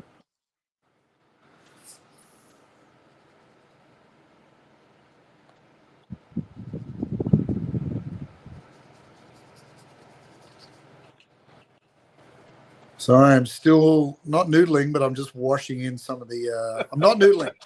Noodling. I'm just washing in some of the gray skull. Damn it! I'm not noodling. Trying really hard to get that grey skull random rock feel. You know how like some were lumpy, some were small. Yeah. Do you remember? Mm-hmm.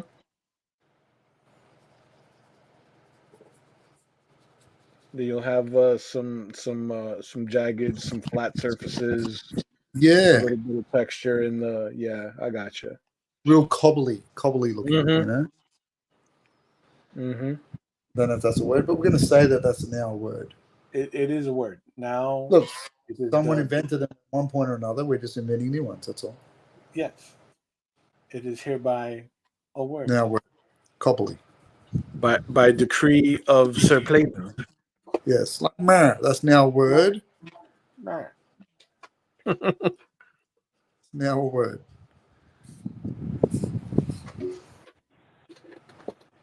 All right. I think we're just about there with this. I was just saying before when you're off screen, I felt like these backgrounds are getting bigger by the minute. Yeah, Will, I really feel like you are like flying through this piece. Well, these are just the wash. This is just the base wash. So I will probably spend the next two live streams like being the king of the noodling. I'll just noodle my way through, you know. And I suppose I'm mean, probably at the point nearly now where I want to just pause it and let the paper settle a bit, so it doesn't traumatize too much. yeah. It's just let it all absorb in. But it's good to get all my lights and darks, where my shadows are falling, all of that stuff. Just Yeah, like you, man, that rendered in quickly and beautifully.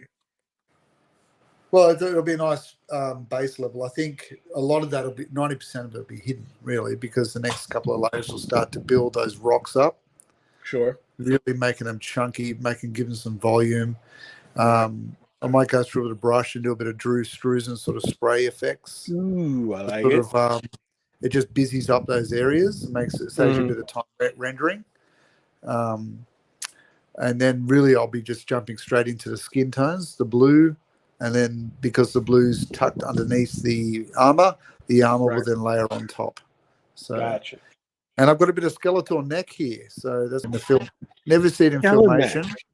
Skeleneck. It's not in the Filmation cartoons, but it is in the mini comics, so I included it. Okay. And I figured you got to have something. He's looking up like that. It's going to be kind of weird. Yeah. Nothing, his floating head.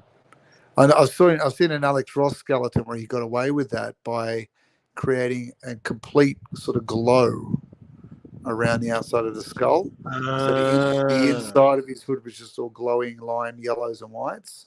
Gotcha. I thought, yeah, I like that, but I kind of want it to be more visceral, like you can grab it, not ghost-like. Yeah. Yes. Right. What about you?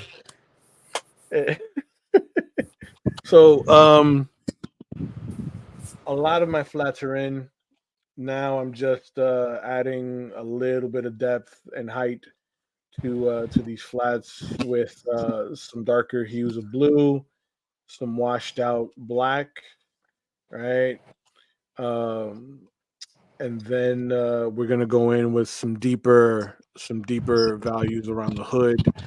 Like really, I think in the next stream I'm going to wash in the dust that's at Skeletor's feet. Let me aim the camera. Nice. Yeah, bring it up a bit. Nice.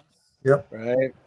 I added a little bit of shadow, sort of like piercing through like the rim. That's A little bit of the green, right? Kind of like piercing through the rim of the portal. Right. Stargate. That's very cool, man. Yeah, and then I'll go in with some darker greens for the little faces. Yep. Right, swirling around the portal, the dust. But I got caught up noodling with with a lot of the shape language that's in Skeletor, and pulling out a lot of those shadow values. Right, it was nice. A lot of fun doing that. Yeah, very cool.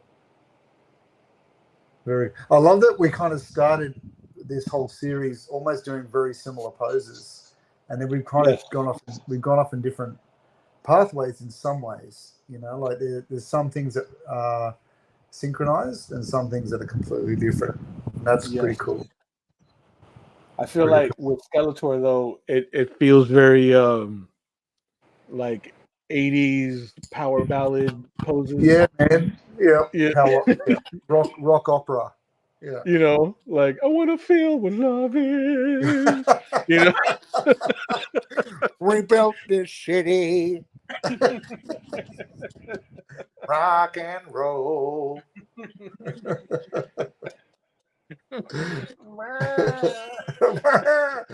Although I've got the Megadeth flag. It's kind of happening in the background. I realised I got a bit of a Megadeth album cover going with the flag and the skull. yeah. When I It looks finished that, good. kind of reminds me of a Megadeth album cover. You know, like the one where you'd have like the American flag and he's in the soldier's outfit. You know, I can't even think of his name now, but yeah. I used to love those covers when I was a kid. They were fantastic.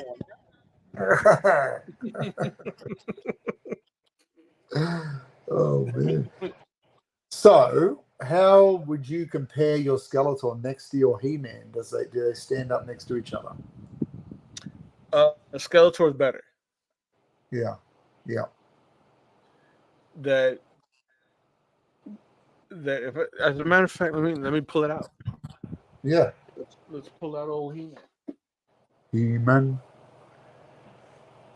So if you are joining us for the first time or the second or third or fourth or fifth time, please make sure you help us out by jumping on, liking, subscribing, and clicking notify on the YouTubes.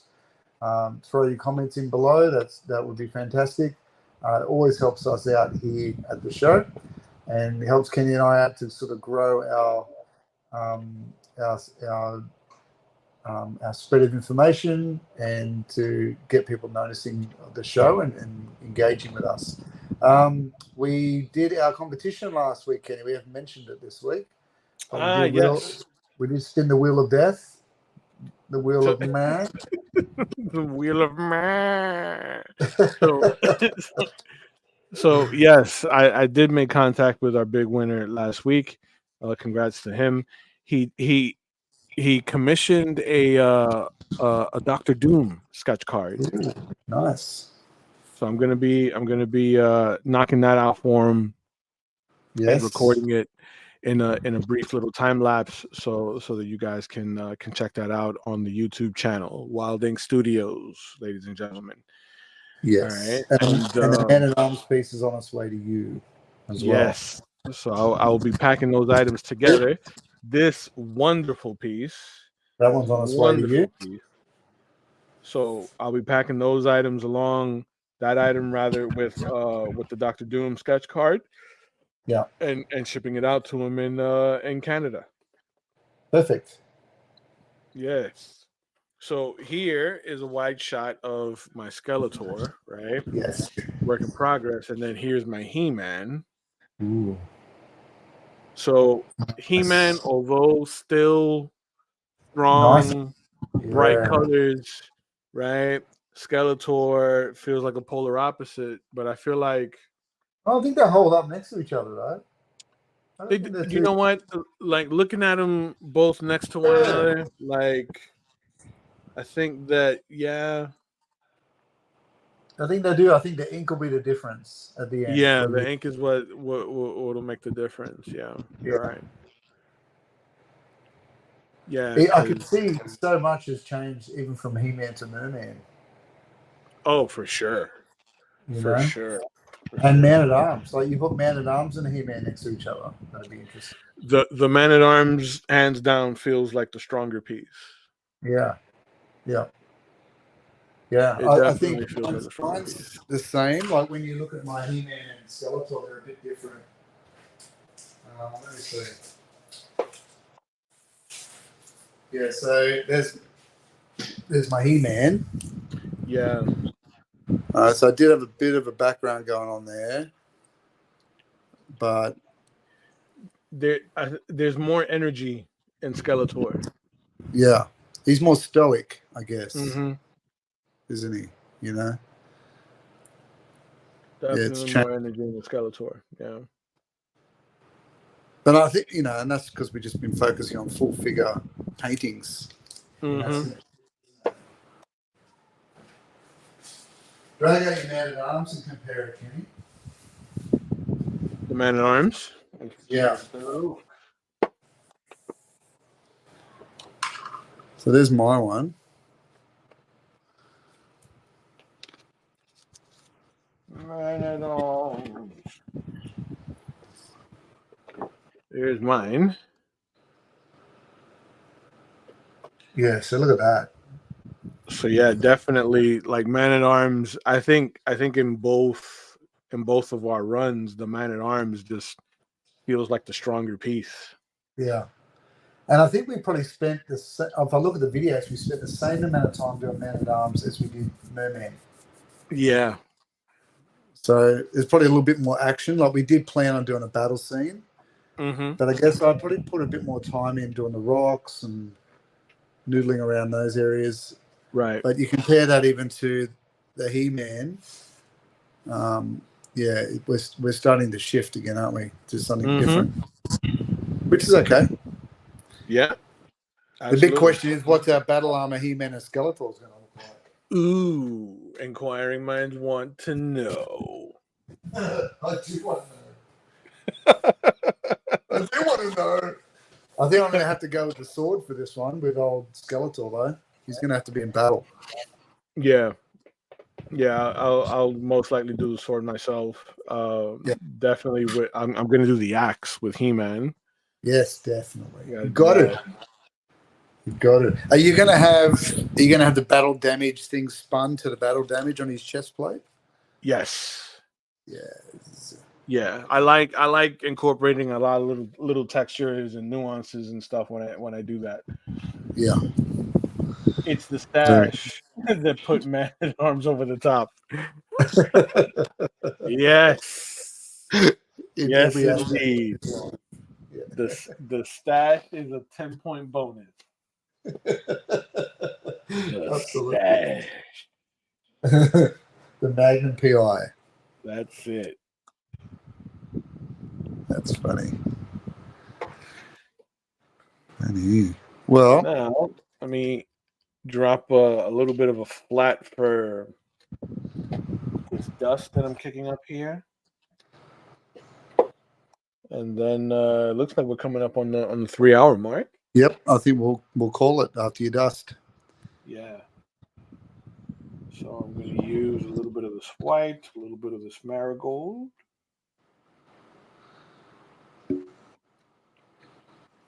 That feels good.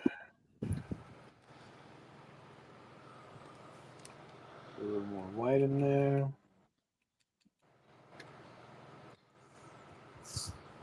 Perfect.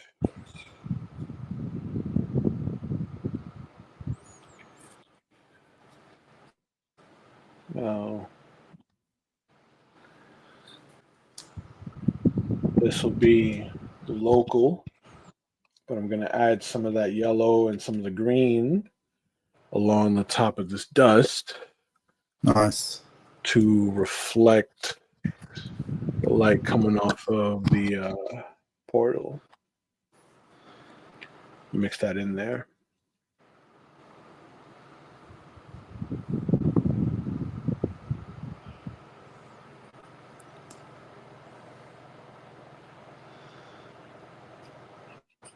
I think we made a pretty reasonable start to our Skeletors today, which is good. Oh yeah. I think Skeletor might get done. I think what next stream, maybe 2. Yeah, I reckon 2. I know once I start doing those details, it may take a little bit of time, especially the armor. Oh, true. And I think the background will move fairly quickly, but I don't think the colors I'm using aren't as temperamental as the orange and the greens that I used on Merman and Man-at-Arms, so it may move a bit quicker. Yeah.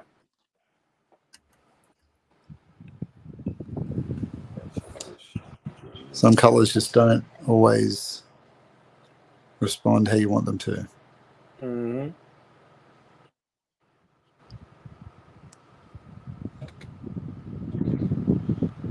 But yeah, I agree. I think we'll probably be in Stratos land before we know it. Yep.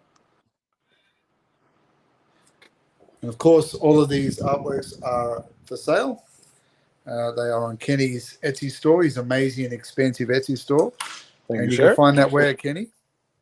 Wild Inks Studios. if you look on the bottom of the screen there, you clear that. If you clear Chris's comment there, Will. Yeah. There we go. Wilding Studios, all one word, on Etsy. You'll find the store and the listings there. Very good. And likewise for mine. So if you have a look on Art of Will Playdon on Etsy, you will find it also. And if you get stuck looking for Kenny's one, I found it sometimes easy to type in Kenny Calderon and it will just come straight up. Yes. You'll find one of his works and then you can click on that and it takes you to his store. Yes. Not to be confused with Kenny Collarbone. Or Copper Tone. Or Copper. I forgot about that for just there. Or Will Play. Not to be confused with Kenny Coppertone, Kenny Collarbone. Or right, we've all had those, the Will Plankton. I've had Plankton or Play-Doh Plexodon. That was always an interesting one. Don't confuse it with Will Plexodon. He probably has his own site and probably does adult content. Don't go on there. Don't go on there. We have different sets of values, me and Will Plexodon. I cannot be blamed for his value sets. We do not support condone, the values of that gentleman. Of that gentleman. Oh man. We've just probably created two avatar selves of our personality that'll track us down and kill us. That's probably what's going to happen here. Kenny Coppertone.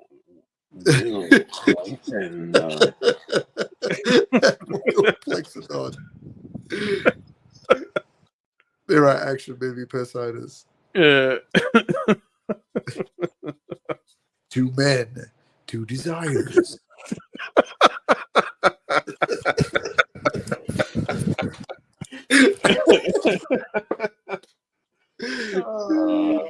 That's good stuff. Never gets old. Really doesn't. So yeah, I think this is a good place to cap it. Yep, agreed. I'm gonna clean up some of my blue lines here. I need to give my paper a rest. I think let's let it settle. Yeah. Settle. Well, just one of those things. One and done. It doesn't work. You gotta give it time to breathe. Yeah, you gotta let yours settle for sure because you rendered a lot. Yeah. Like for like your first go through, like you rendered a lot. But man, all right. Well, thanks for joining us, everyone. It's been a great session today for our 2.5 hour intro to the painting. If you want to go backwards and have a look at how we started our pencil work on the last chapter to catch up with the drawing, that will be helpful. So then you can sort of see our thought process and how we battle through the good, the bad, and the ugly of the conceptual stage, right through to now where we are in the middle part of really conceptual stage. We're certainly not at the final pass process. So we are still at war with our colors and our rendering and our tones and our color, trying to make sure we get all the right values and hues involved. So go back to the pencil one if you want to get started and follow along with us if you like, or do it your own way and jump in next lesson with us, ready to continue with rendering our mid-tones and our dark shadows. I can't wait to see that portal start to really flesh out a bit, Kenny. It's going to be fantastic. So hope you all have a great week, and we're going to do another giveaway reasonably soon, maybe on Stratos, perhaps. Kenny, do you think Stratos might be the way to go? And, I think Stratos is a good one. Yeah, so again, as a final party, I hope you have a good week. I hope you have a very creative week. Don't get stuck too much in the dilemmas of online behaviors, but stick in the creative field and expand your perspective. Have a good week, everyone. Absolutely.